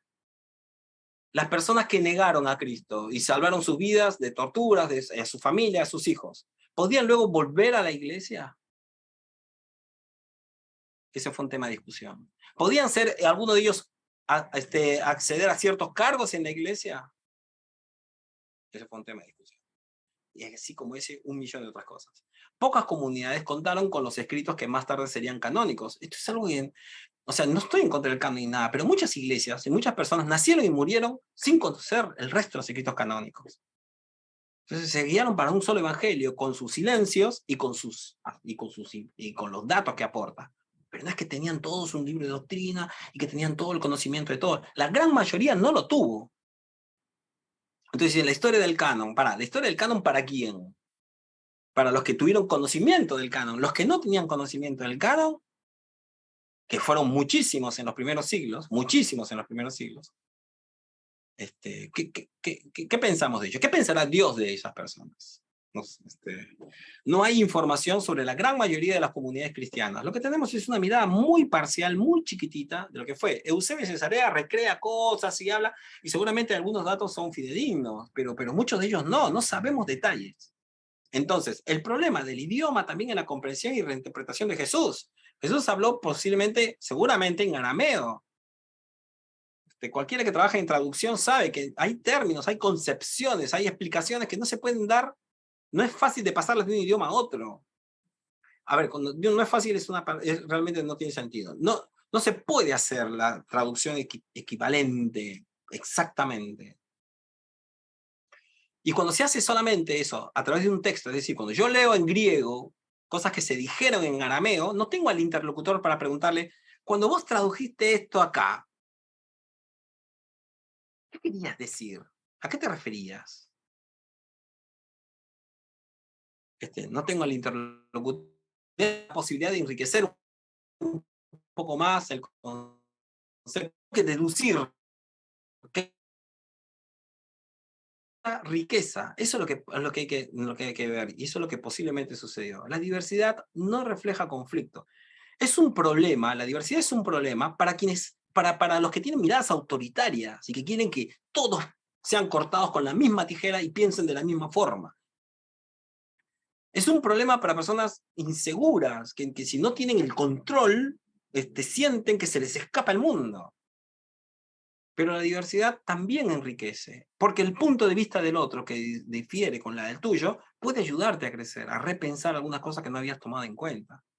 Pero refleja también una práctica muy importante, que si uno crece en tolerancia, va a recibir tolerancia. No necesariamente siempre, o muchas veces no lo hace, pero necesitamos poder hablar con autoridad de tolerancia y de convivencia si que queremos que convivan con nosotros. Entonces, ¿qué pasó? Es importante ver si en el siglo I, si en el siglo II, inclusive en el siglo III, se puede hablar de persecuciones de cristianos contra cristianos. Lean los libros de historia.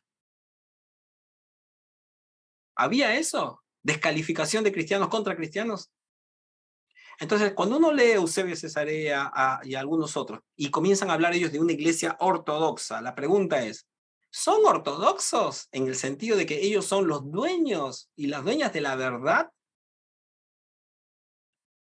¿Por qué serían dueños de la verdad? Entonces, ¿qué hubo? ¿La sucesión apostólica es cierta entonces? ¿Y entonces qué hacemos los evangélicos hoy? Que no tenemos, algunas de nuestras tradiciones y nuestras historias no tienen ni 100 años. Estamos fritos. Si se trata de una sucesión apostólica, entonces ¿qué? ¿De qué sirve ser bueno? ¿De qué te sirve estudiar? ¿De qué te sirve hacer bien las cosas? ¿De qué te sirve pensar que Dios puede llamar a quien quiera?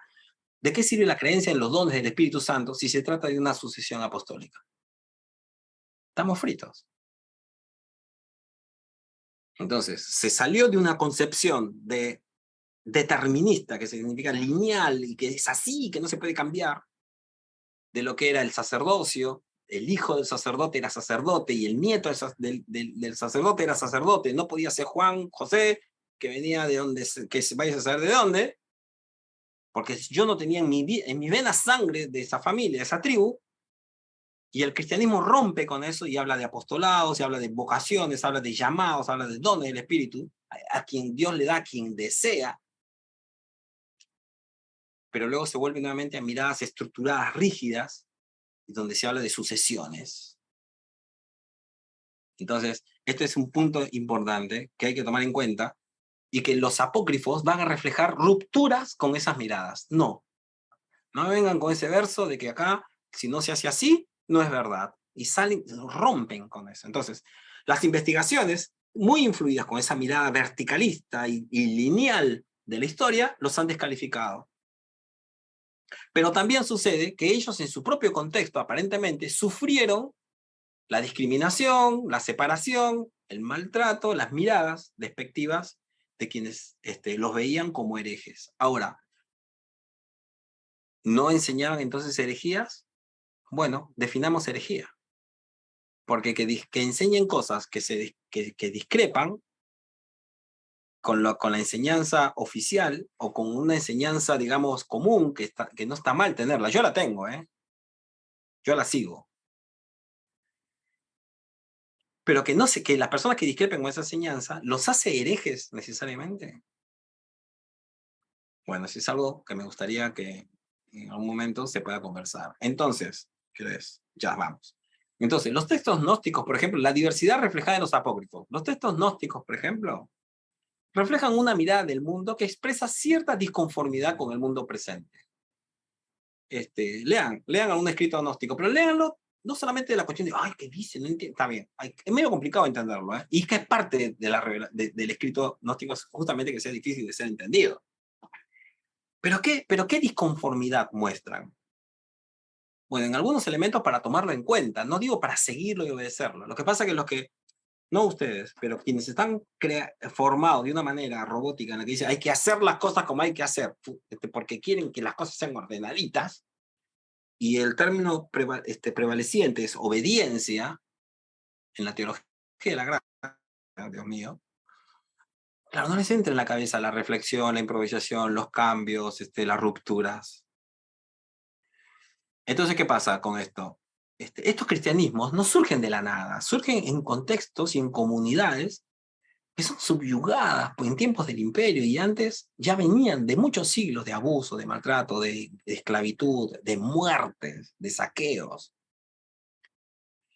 En un momento se dijo del cristianismo, y se dice, algunos historiadores, sino biblistas o gente que trabajaba comentarios bíblicos, tuvieron la conformista, imperialista, abusadora idea de decir que la Pax Romana, ¿escucharon esto? Que la Pax Romana permitió que el evangelio fuera difundido por todos los planetas, por todo el planeta, y que gracias a la Pax Romana, a los caminos romanos, era que Pablo pudo viajar y traer los evangelios. ¿Han escuchado esto? Si no lo han escuchado antes, la verdad que me alegra mucho.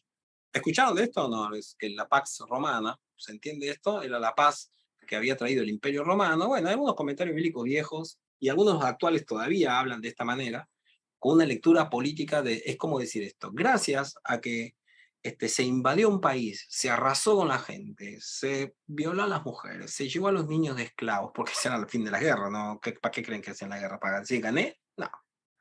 Expropiación de tierra, todas estas cosas. Y luego, ¿los caminos para qué los hacían? Para llevarse las cosas que habían robado, hermano. ¿Para qué querían que lo hacían? ¿Porque querían incentivar el turismo?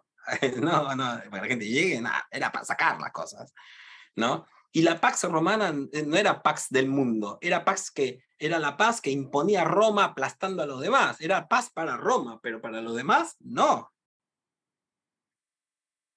Ahora, decir, tus familiares murieron, tus tierras fueron saqueadas, todo para que el evangelio sea predicado. Dios mío, qué mirada terrible que hay de la fe. Qué Dios sádico, ¿no? Entonces, ahora, si podemos pensar, sin embargo, que a pesar de la Pax Romana, el cristianismo predicaba una paz diferente, que no era la paz romana. La Pax Romana era amo, esclavo, imposición, el más fuerte vence, ¿no? Y si vence el más fuerte es porque sus dioses son más fuertes, porque su lógica es más fuerte, porque su filosofía es más fuerte, y por lo tanto la de los pueblos conquistados no es saludable, no es buena, hay que desaparecerla, hay que silenciarla. Hubo muchos movimientos de resistencia, entre ellos la misma fe cristiana. La fe cristiana, cuando comparte el pan, cuando dice que no hay esclavo ni libre, imagínate, un tipo que vive de la esclavitud y que la justifica teológicamente, que viene otro y que le dice, no hay diferencias entre esclavo y judío, porque la forma más suprema de esclavizar al esclavo es hacerle creer, es cuando ya el esclavo dice, yo merezco ser esclavo, yo nací para ser esclavo, está bien que me traten como un esclavo. Y el cristianismo va por otro lado, habla de hermanos. ¿Dónde te va a decir hermanos si somos diferentes razas, somos diferentes pueblos? ¿Cómo que somos hermanos? Sí, somos hermanos y hermanas, porque tenemos un Dios de paz, un Dios de justicia. No está bien que te explote, que te maltrate, no está bien que algunos posean estas cosas, y tenemos que tratarnos amigablemente. No está bien la guerra, no está bien abusar de los demás, imponer ideas, conquistar, no está bien. Hay que perdonar, hay que sanar, hay que curar, hay que multiplicar el pan, hay que hacer ese tipo de milagros. Son anti-imperio, mirada imperial. Y entonces cuando el cristianismo comienza a hacer esto, crea tensiones. Claro que sí. Apocalipsis, capítulos 2 y 3, lo reflejan. Entonces, los apócrifos hay que leerlos, porque son muy interesantes. Cuando controlan tu cuerpo, porque te prostituyen, porque te esclavizan, porque te someten y todo, la libertad, la única libertad que posiblemente encuentres, ¿sabes en dónde va a estar? En el dualismo. Decís, bueno, conquistaron mi cuerpo, conquistaron mi pueblo, conquistaron mis cosas, pero no pueden conquistar mi alma. Mi alma todavía puede ser libre. Porque no te queda otra, hermano. Entonces, muchos cristianos encontraron en ese dualismo gnóstico un espacio para salir de la ruptura emocional, social, psicológica, política que estaban viviendo. No todos, claro está. Pero muchos sí. Con todo lo que trae, las plagas, las enfermedades, todas las cosas que traen los intercambios masivos, las invasiones masivas que traen consigo. Entonces el gnosticismo no eran locos que estaban sentados en una biblioteca y decían, che, vamos a molestar a los cristianos ortodoxos, sí, vamos a inventar nuestra propia fe, vamos a hacer, porque somos malos, porque queremos tener más planes. No necesariamente, muchos de ellos realmente encontraron en esa forma, una forma de poder seguir siendo fieles a Dios. Y entonces dijeron, bueno, el cuerpo no será, quizás no sea valioso, quizás no sea tan importante, y quizás encontremos en el espíritu una forma en la que nadie nos puede subyugar, aunque habían formas de hacerlo muy poderosamente también, pero encontraron en ellos lugares para poder seguir encontrándose con la divinidad, con Dios. Entonces, son elaboraciones que reflejan un desprecio hacia la materia, pero no porque estén en el siglo XXI, en el contexto en el que nosotros hoy vivimos, sino porque están pensando también la imposibilidad que hay de vivir de otra manera y que necesitan creer que también de otras formas uno puede encontrarse con Dios. Entonces, esto me parece que es un elemento que hay que tomar en cuenta, ¿no? Para recordarlo nada más y mirar quizás con otros ojos. No para decir, yo comparto eso. Yo, por ejemplo, no comparto la mirada gnóstica, pero no los llamaría herejes per se. ¿Entienden? Porque quizás no he vivido esos contextos. Como hoy me encuentro a veces con hermanas que te dicen, no, bueno, no importa lo que vive uno en el cuerpo, no importa el alma. Ahora, si la señora tiene puesta alhajas de $5,000, se viene en un Mercedes-Benz y todo, te dice, no me importa el cuerpo, no me importa la materia, vos me estás. Entonces, ¿por qué no te venís en bicicleta? ¿Y por qué estás con un Mercedes-Benz? No me digas eso. Pero si me lo dice una persona que está constantemente en enfermedades, frustraciones, situaciones injustas y encuentra en ese camino una forma de seguir siendo fiel a Dios, de ser benigna con los demás y que encontrar una forma de vivir plenamente, la escucharía con mucho respeto. Y quizás ayudaría a que no piense tan mal de la materia para que sea más holística, pero sí que sin embargo sí encuentre con que hay momentos en la vida en la que quizás uno fortalezca más algunas prácticas que tienen que ver con lo espiritual o con lo inmaterial, porque el contexto lo amerita, sin necesidad de despreciar a los otros, que no son extremos que sean viables. Entonces hubo muchas formas de gnosticismo. Eso es algo también, dicen, no, los gnósticos, no, es como decir los evangélicos. Yo soy bautista, y bautista de la Convención Argentina, además que es muy diferente a las otras bautistas de otros países. Entonces, fíjense, cuando decís bautista no te dice mucho. Hay muchas diferencias entre nosotros. Ahora, imagínense con los presbiterianos, metodistas, pentecostales, con las diferentes ramas pentecostales. Entonces, cuando dicen, los evangélicos creen, bueno, en algunas cosas sí, seguro que tenemos en común, pero en muchas otras cosas no. Dentro de la misma iglesia, los pastores tenemos esta fantasía, ¿viste? Cuando le decimos a los hermanos, porque nosotros somos de Cristo, y los hermanos, y luego en la vida cotidiana hacen lo que se les canta, pero los pastores creemos que están haciendo lo que nosotros creemos. Esa es fantasía nuestra. Ahora, no estoy diciendo con esto de que no hay que confiar en nadie, no.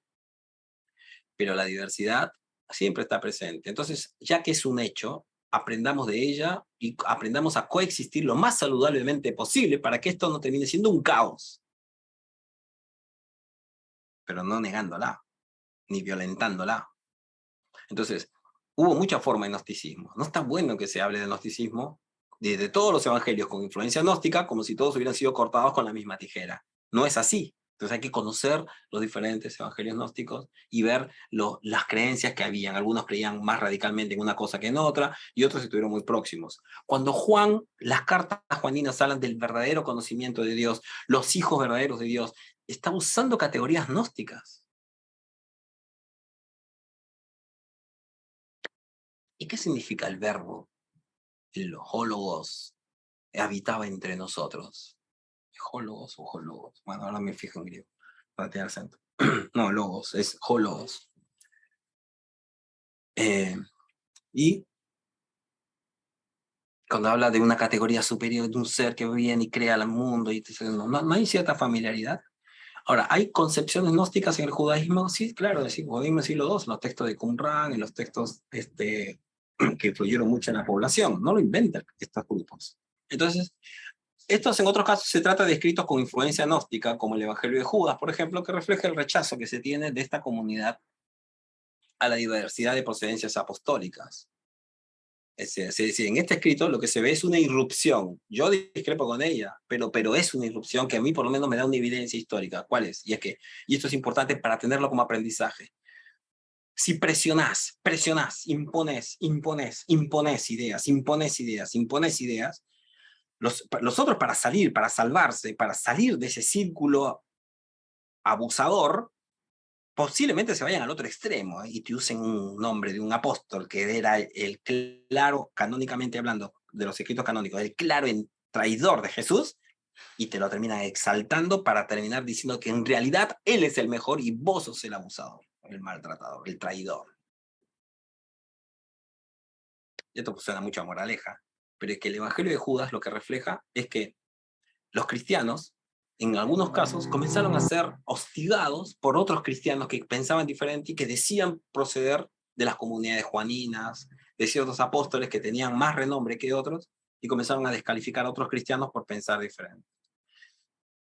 Vamos terminando. En algunos casos se presentan a mujeres como figuras importantes. María Magdalena en el Evangelio de María, que muchos hoy se preguntan y hablan del rol de los lugares de las mujeres justamente por esto. Ahora uno dice, ¿por el apócrifo? No. Este es el proceso, hermanos. La existencia de estos apócrifos nos han hecho pensar que entonces no era como a veces se ha dicho en el discurso teológico, que las mujeres fueron creadas para que el hombre las dirija, sino que hubo diferentes miradas.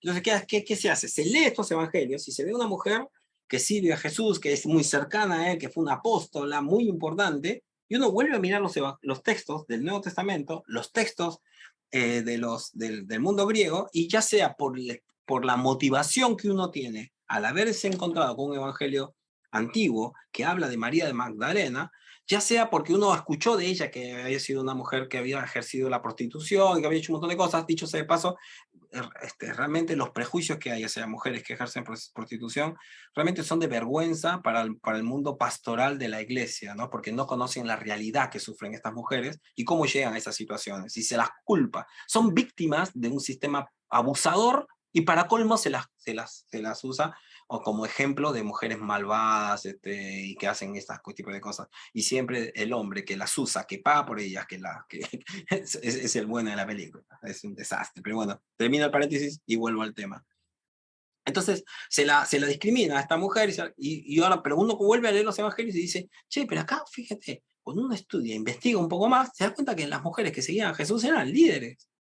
Es curioso porque María de Magdala justamente es la primera en ver a Jesús resucitado y no se dijo nada del tema, pero a Pedro se le dice, hoy vos serás piedra y cabeza, y se le hizo papa. De María Magdalena se dicen cosas semejantes y se ignora totalmente. ¿Será casualidad? Bueno, que todos los apóstoles escondidos, miedosos, estaban escondidos ahí, ¿verdad? Y las mujeres estaban al lado, no, pero ella era su mamá. ¿Pero qué? ¿No conociste a mamá que abandonan a hijos? Yo conocí un montón, porque se hace la película, el instinto maternal. Ay, Dios mío, por favor, leamos un poco más, leamos un poquito más, no hace mal, no enferma a nadie, hace bien. Y sobre todo si son cosas cultas y buenas. María estaba ahí porque ama a su hijo, sí, pero no por el instinto maternal, es porque es valiente. Ha decidido estar ahí. Y las otras mujeres que están con ellos también han decidido en su libertad y con sus riesgos. Y los otros que eran muy seguidores, que habían visto los milagros, estaban bien escondiditos. Y el relator de los evangelios, cuando cuentan esas cosas, no lo hace como una cuestión anecdótica. Y el perro pasó y orinó en la puerta en el poste y siguió caminando. No, señor, no es una narración anecdótica. Tiene un sentido teológico, misionológico, social muy importante. Entonces alguien dice, que las mujeres son superiores a los hombres. No, salir de ese esquema de pensamiento que cuando se exalta a alguien es porque se piensa que es mejor que el otro. no se está haciendo escalas de superioridad. Se está hablando simplemente que son también valiosas, que fueron importantes testigas, que compartieron el evangelio. Y se escribe todo un evangelio de María Magdala, resaltando justamente la figura, y que a nosotros hoy nos incomoda por patriarcales. Porque si en vez de María Magdala dijera Juan, el apóstol Juan, no nos molestaría demasiado, pero nos molesta porque es mujer. Entonces, ahí, y que refleja que no era un escrito sectario, ni escondido, ni metido, no, sino que parece que muchos cristianos veían relaciones más pares entre mujeres y hombres. Y que habían otros cristianos que no estaban de acuerdo con eso. Pero ¿saben qué? Noticia. Cuando uno mira los evangelios, los textos canónicos de forma uniforme y violenta la diversidad que hay, el respeto que la coexistencia, la saludable coexistencia que hay en los escritos canónicos, eso también. Entonces dicen, sí, pero acá dice que hay en la congregación, y esto no lo digo para insultar al hermano que habló, sino porque uno, no estoy hablando de nosotros, estoy hablando de los otros, ¿viste? Uno ve estas cosas y siempre te sacan un texto fuera de contexto o tirado de los pelos para hablar de ciertos lugares, de la mujer, del esclavo, y te informo, hace 15 siglos nada más, perdón, hace 2 siglos nada más se justificaba esto, con este tipo de argumentos, la esclavitud de los hermanos y de los seres humanos afrodescendientes. Y hace 4 siglos, y es poquito tiempo, hace 4 siglos, 5 siglos atrás, de todos los que estamos acá, que somos mestizos o descendientes de los pueblos originarios de acá. Se usaba la Biblia, para justificar la situación que está. Si no, lea Sepúlveda en su diálogo, en su discusión con Bartolomé de las Casas. Eso no es que pasó allá, pasa acá. Entonces, estos evangelios gnósticos abren un montón de puertas y generan preguntas que hacen que a veces la incomodidad que generan, que no se les estudie más, que no se les conozca más. Varios preguntaron, ¿por qué no se estudia? Posiblemente sea eso. También porque son nuevos algunos, para muchos en la historia del cristianismo son nuevos y no se tiene mucha literatura sobre la época y sobre el avance. Pero también porque sus miradas necesitan todavía ser vistas. Entonces pueden reflejar liderazgo de mujeres esclavas en algunos casos, mujeres jóvenes, mujeres ancianas, bueno, eso se va viendo conforme los estudios van avanzando. Entonces, no deviene necesariamente en un matriarcado. Entonces algunos dicen, bueno, entonces lo de María es un matriarcado. No está diciendo un matriarcado. Lo que está diciendo es que hubo relaciones de pares. No significa que el control la tenían las mujeres y que había una desvalorización sobre el hombre. No estamos hablando de eso. ¿Es todo desechable en sus prácticas y enseñanzas, en los apócrifos? ¿Es todo desechable? Cuando es todo o nada. Pregunto a los que somos de tradición, pregunto a los hermanos que somos de tradición, que hemos aprendido y teológicamente tenemos nuestras razones para bautizar adultos o bautizar personas que tienen cierta conciencia para que sean bautizados. ¿No nos relacionamos con las iglesias pentecostales que bautizan niños? ¿No nos relacionamos con metodistas que bautizan niños, con presbiterianos que bautizan niños? Porque hay un elemento o 2 elementos dentro de sus doctrinas con las que nosotros discrepamos, ya no nos relacionamos para nada. Los que creen en lenguas, los que creen en la unción del Espíritu, los que dicen que son apóstoles, ¿no se relacionan con los que no creemos en eso? Yo creo en las lenguas, pero no como las veo por lo general. Pero no en los apostolados y estas cosas, no, me inclino por no. Pero respeto a los apóstoles, sí, tengo buenos amigos del alma que dicen ser apóstoles y los admiro. Pero si me pedirían, che, hagamos cosas juntos y todo, tendría que ver qué cosas son. Puedo coexistir perfectamente y no los descalifico como cristianos. Ahora, los apócrifos, ¿no vale la pena que los leamos y que conozcamos su mundo? ¿Por qué desarrollan esas creencias? ¿Qué creen?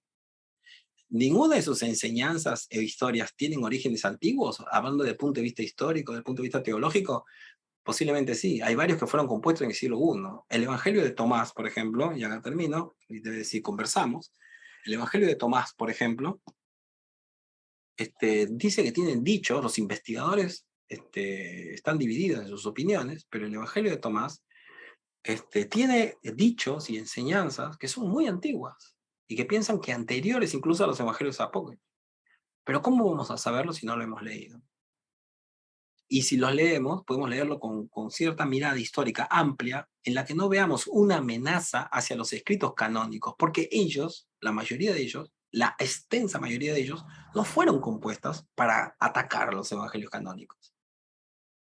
Eso ha sido la mala prensa que han recibido, pero cuando uno estudia los textos se da cuenta que no es así. Entonces hay que conocerlos. Bueno, preguntas. Tenemos unos 10 minutos y si nos da el tiempo, sigo con una última parte que era cortita nada más, en donde, por ejemplo, nos vamos a ver a Gálatas 1, donde ya dentro de los escritos canónicos había diversidad, había diferencias entre las iglesias cristianas, y así cualquier discrepancia o error doctrinal no descalificaba al otro. No es que Pablo, o Pablo es un poco radical en algunos momentos, pero bajo otras cosas no. El diálogo entre los que se acuerdan, Pablo va y le pide a Timoteo que se circuncide. Y no es que dice, ahora no sos cristiano porque te circuncida, ¿no? Y así como eso, un montón de otras cosas pasaban también. Entonces había diálogo. Sí, los apócrifos tienen sus idas y sus vueltas, pero algunas cosas se pueden rescatar para fortalecer las cosas que ya conocemos por los escritos canónicos. Bueno, comentarios, a ver. Me gustaría escuchar, anímense los que están en la clase, ¿no? Digamos, atentos, participando. Me gustaría, no voy a contestar por el chat, si no se ofenden, ni por privado. Así que pueden hacerlo acá públicamente y por preguntas. Nos quedan unos minutos. Hay varios que no han participado. A ver, quienes no han participado y que quieran comentar algo, pueden hacerlo. Ese es un lugar para poder hacerlo.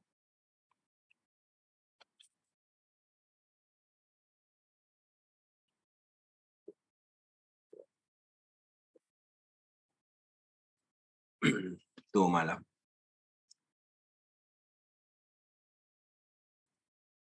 Bueno, Rocío, gracias. Sí, buenas. Primera vez, pastor, que escucho sobre el Didaje. Me pareció muy interesante la enseñanza de los 12 apóstoles. Tiene relación también con algunos aspectos de la palabra de Dios, porque me parece con lo que usted mencionaba era muy vivencial, muy práctico. Sí, bueno, la verdad que todo es práctico, ¿no? Y vivencial, sino que a veces necesitamos ciertos niveles de abstracción para poder delimitar un poco mejor el objeto de estudio y definirlo, ¿no? Entonces, siempre necesitamos de la abstracción y de esto. Pero lo vivencial es otra forma de contar las cosas, no digamos vivencial, sino experiencia, ¿no? Y ahí es hasta un poco más casuístico, es decir, o sea, dice, en caso cuando suceda esto, cuando suceda aquello otro, y te habla, ¿no? Y te describe situaciones de cómo era la catequesis, cómo era la predicación, qué temas, sobre ciertos temas, qué cosas debían de tener. Ahora, ¿hay discrepancias? Sí, hay discrepancias. ¿Qué significa en la Biblia que la mujer se salvará teniendo hijos?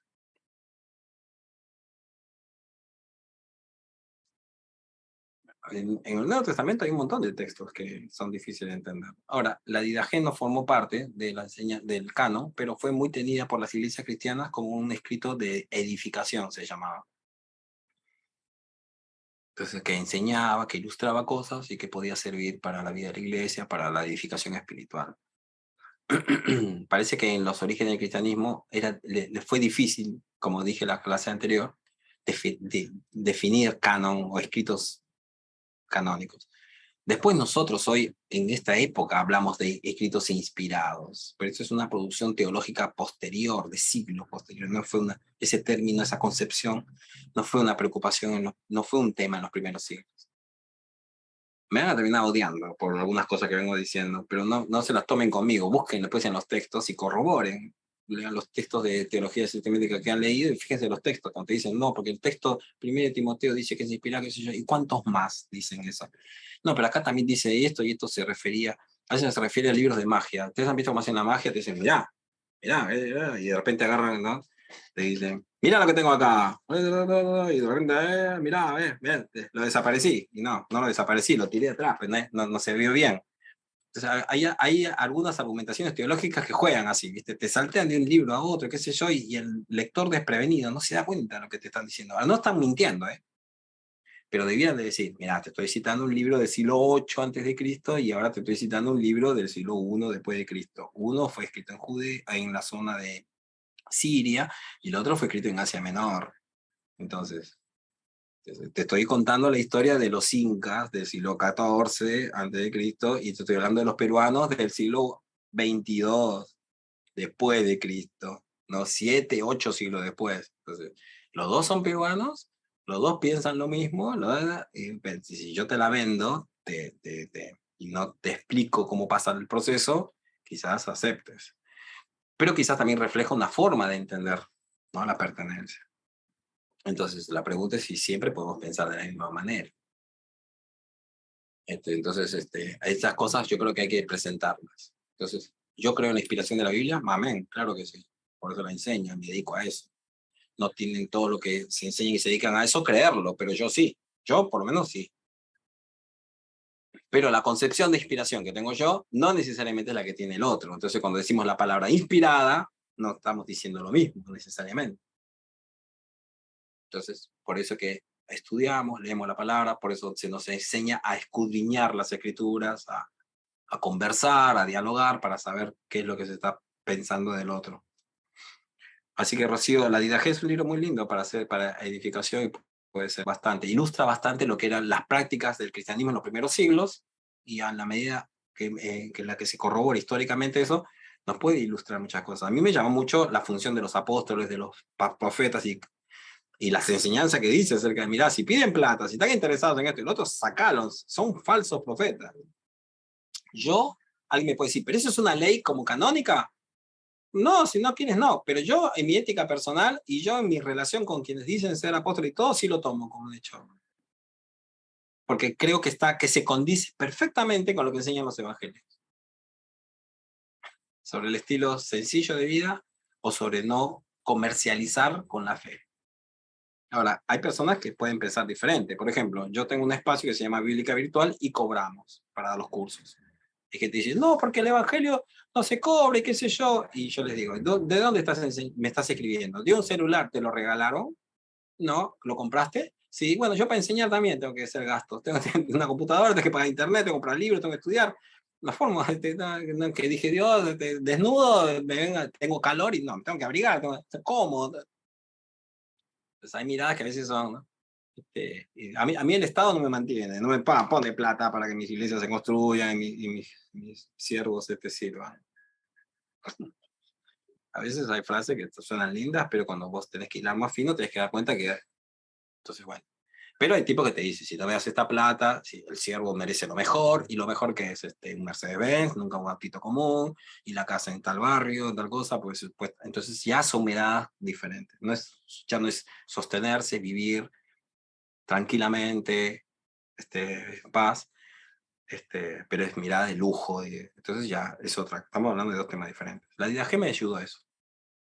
Y cuando leo los evangelios digo, claro, mira, acá estaba así. No era que lo estoy inventando este libro que no es canónico. Estaba acá, pero me ayudó a tener más elementos para darme cuenta. Yanika. Gracias. Lo mío es más bien una pregunta, porque ahora que usted mencionó sobre los siglos y los años, me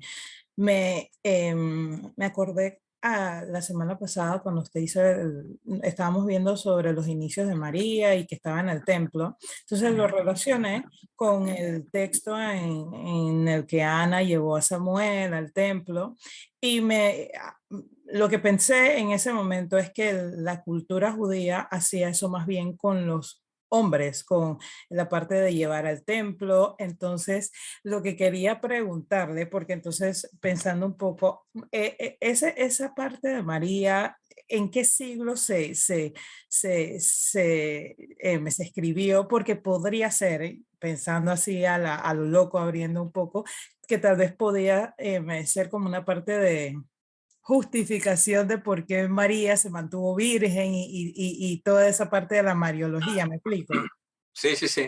Porque Sí, sí sí. que era una costumbre judía, pero más hacia los varones, no llevarlos al templo y que se mantuvieran en el templo. Entonces, la parte en que eso pasó con María me llamó mucho la atención. No es que estoy descartando de que no pudo haber sido, pero basado en el texto de Samuel, lo relaciono más como que era una costumbre más para los varones que para las mujeres. ¿Me Sí, explico? es cierto, sí, es así. Lo que has dicho es así. Okay. Entonces la pregunta que viene es sobre la interpretación. Sí. ¿Qué quiere hacer el autor o los autores o los que levantan esa tradición? Es una estrategia literaria que es muy común en los evangelios y que usamos todos, todo el tiempo cuando hablamos, de naturalizar una práctica hasta que una persona que advierte el tema, porque conoce la historia, la cultura, se da cuenta y dice, pará, ¿cómo que una mujer en el templo? Y entonces las teorías de memoria social, que ahora se está estudiando mucho en las escrituras, analizan mucho la forma de escribir, la composición como formas didácticas también. ¿Para qué? Para que levanten preguntas, para que la gente diga, y no te lo olvidas más. Entonces, te llama la atención que a una mujer la metan en el templo. Exacto. Porque podrían hablar aislado en diferentes lugares, pero la meten en el templo. Y uno dice, pero las mujeres no entraban al templo. Ah, ¿viste? Porque era una mujer especial, porque era una mujer particular. Ah, ok. Entonces, puede ser eso un recurso. El otro recurso puede ser que las personas, como algunos comentaristas dicen, que no conocían mucho al mundo judío y entonces supusieron que podían entrar mujeres y que, bueno, y que con cuidados especiales, pero no refleja tanto, porque fíjate que cuando ella va a tener el periodo menstrual, la sacan, ¿viste? Entonces sí se conocía que, por ejemplo, habían ciertas situaciones en las mujeres que no se que tenían que ver que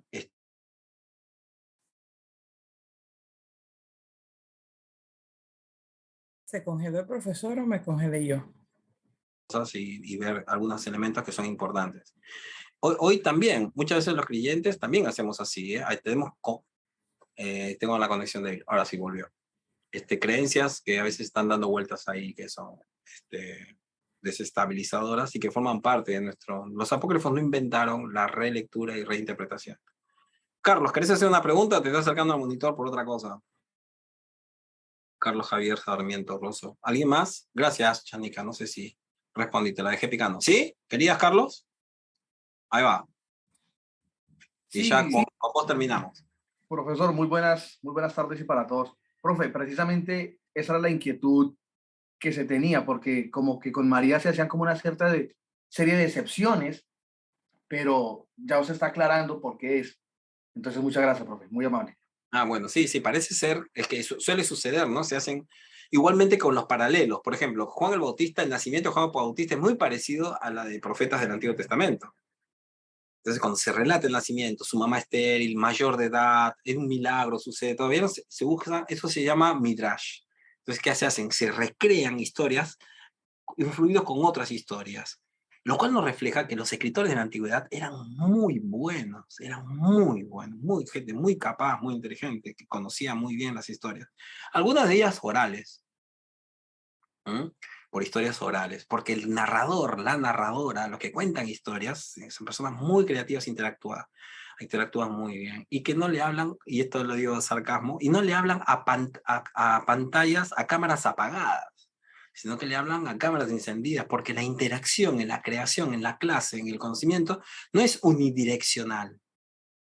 Yo, por ejemplo, cuando estoy enseñando y veo sus gestos, y cuando uno dice, hace así, dije una macana, la voy a corregir, voy a explicar, acá me extiendo un poquito más, porque yo aprendo con lo que ustedes me enseñan, con sus gestos, con sus acciones. ¿Vieron? Carlos se estaba acercando y como uno ya tiene años enseñando acá online, ya sabe que ese gesto es cuando alguien está tratando de encontrar el clic para que se prenda el micrófono. Entonces yo le pregunté, fíjate, podría haber pasado, él nunca lo lograba y no teníamos esa interacción. Entonces yo también aprendo con ustedes y me mido o controlo o aprendo o veo si esto pega, interesa y voy por ahí, o si tengo que retractarme, o creo que dije mal, ¿no? Y me corrige algún estudiante de su participación y pido disculpas porque me equivoqué, o lo dije de una forma muy categórica cuando en realidad reflejo otro punto de vista en la interacción. Bueno, en la antigüedad, cuando era tan oral como estamos viéndolo ahora acá en esta clase hablando así, imagínate la interacción que había y muchos recursos literarios que lo vemos por escrito, en realidad eran recursos orales para llamar la atención, para que la gente recuerde cosas. Y ahí está habiendo una ruptura muy fuerte con algunas miradas, ¿no? Una mujer en el templo, ¿no? Y veo ahí en el chat algunos están recordando unos temas versículos que ya lo sabemos, sobre la mujer que hay en la congregación y cosas de este. Bueno, está bien. Usted puede leer como guste el tema. No sé por qué está en un lugar como este. Y no lo digo porque yo tenga autoridad sobre sociedad bíblica, pero acá están estudiando mujeres, y están hablando mujeres, enseñando mujeres. Si fuéramos literalistas, tendríamos que apedrear a los hijos que se portan mal, usted tendría que usar el cabello de cierta manera, circuncidarse, y así una serie de cosas que seguramente no cumple, y no veo por qué es literalista para algunas cosas y no para otras. Pero bueno, no digo con esto de que no haya respeto sobre los que piensan diferente. Pero hay ciertas formas de decir las cosas con un versiculito, con texto, así que te están pegando latinitos ahí, pero bueno, no me parece mal que se charle, seguramente en un curso que hable exclusivamente del tema. Bueno, gracias, no les saco más tiempo, sé que tienen que terminar ahora, así que bueno, les agradezco la participación. Algunas participaciones en los foros me ponen como el agua moja. Entonces, eso no es una participación, pero bueno, supongo que se les considera como participación, estudio, que el agua moja no es una intervención. Ahora, si lean un poquito más, si no tienen tiempo para leer los textos y las cosas, las lecturas asignadas, lean aunque sea el PowerPoint o entre los 10 primeros minutos de la clase, 10 minutos, 10 minutos primero de la clase, para que saque un comentario al foro y meta algo que funciona. Pero no se desalienten, háganlo. No hay pregunta buena, no hay pregunta mala, no hay pregunta tonta. Eso hay que sacarlo, eso es del mundo. Eso es del mundo. Nosotros no nos relacionamos así. Así que todas las preguntas son buenas, todos los comentarios son buenos. Ahora, así que son bienvenidos. Así que háganlo, participen, aprovechen que se acaban las 8 semanas con este curso y sáquenle provecho al gran esfuerzo que están haciendo para estar presentes. Bueno, que Dios les bendiga y los espero. Y los espero esta semana en un quiz de 10 preguntas,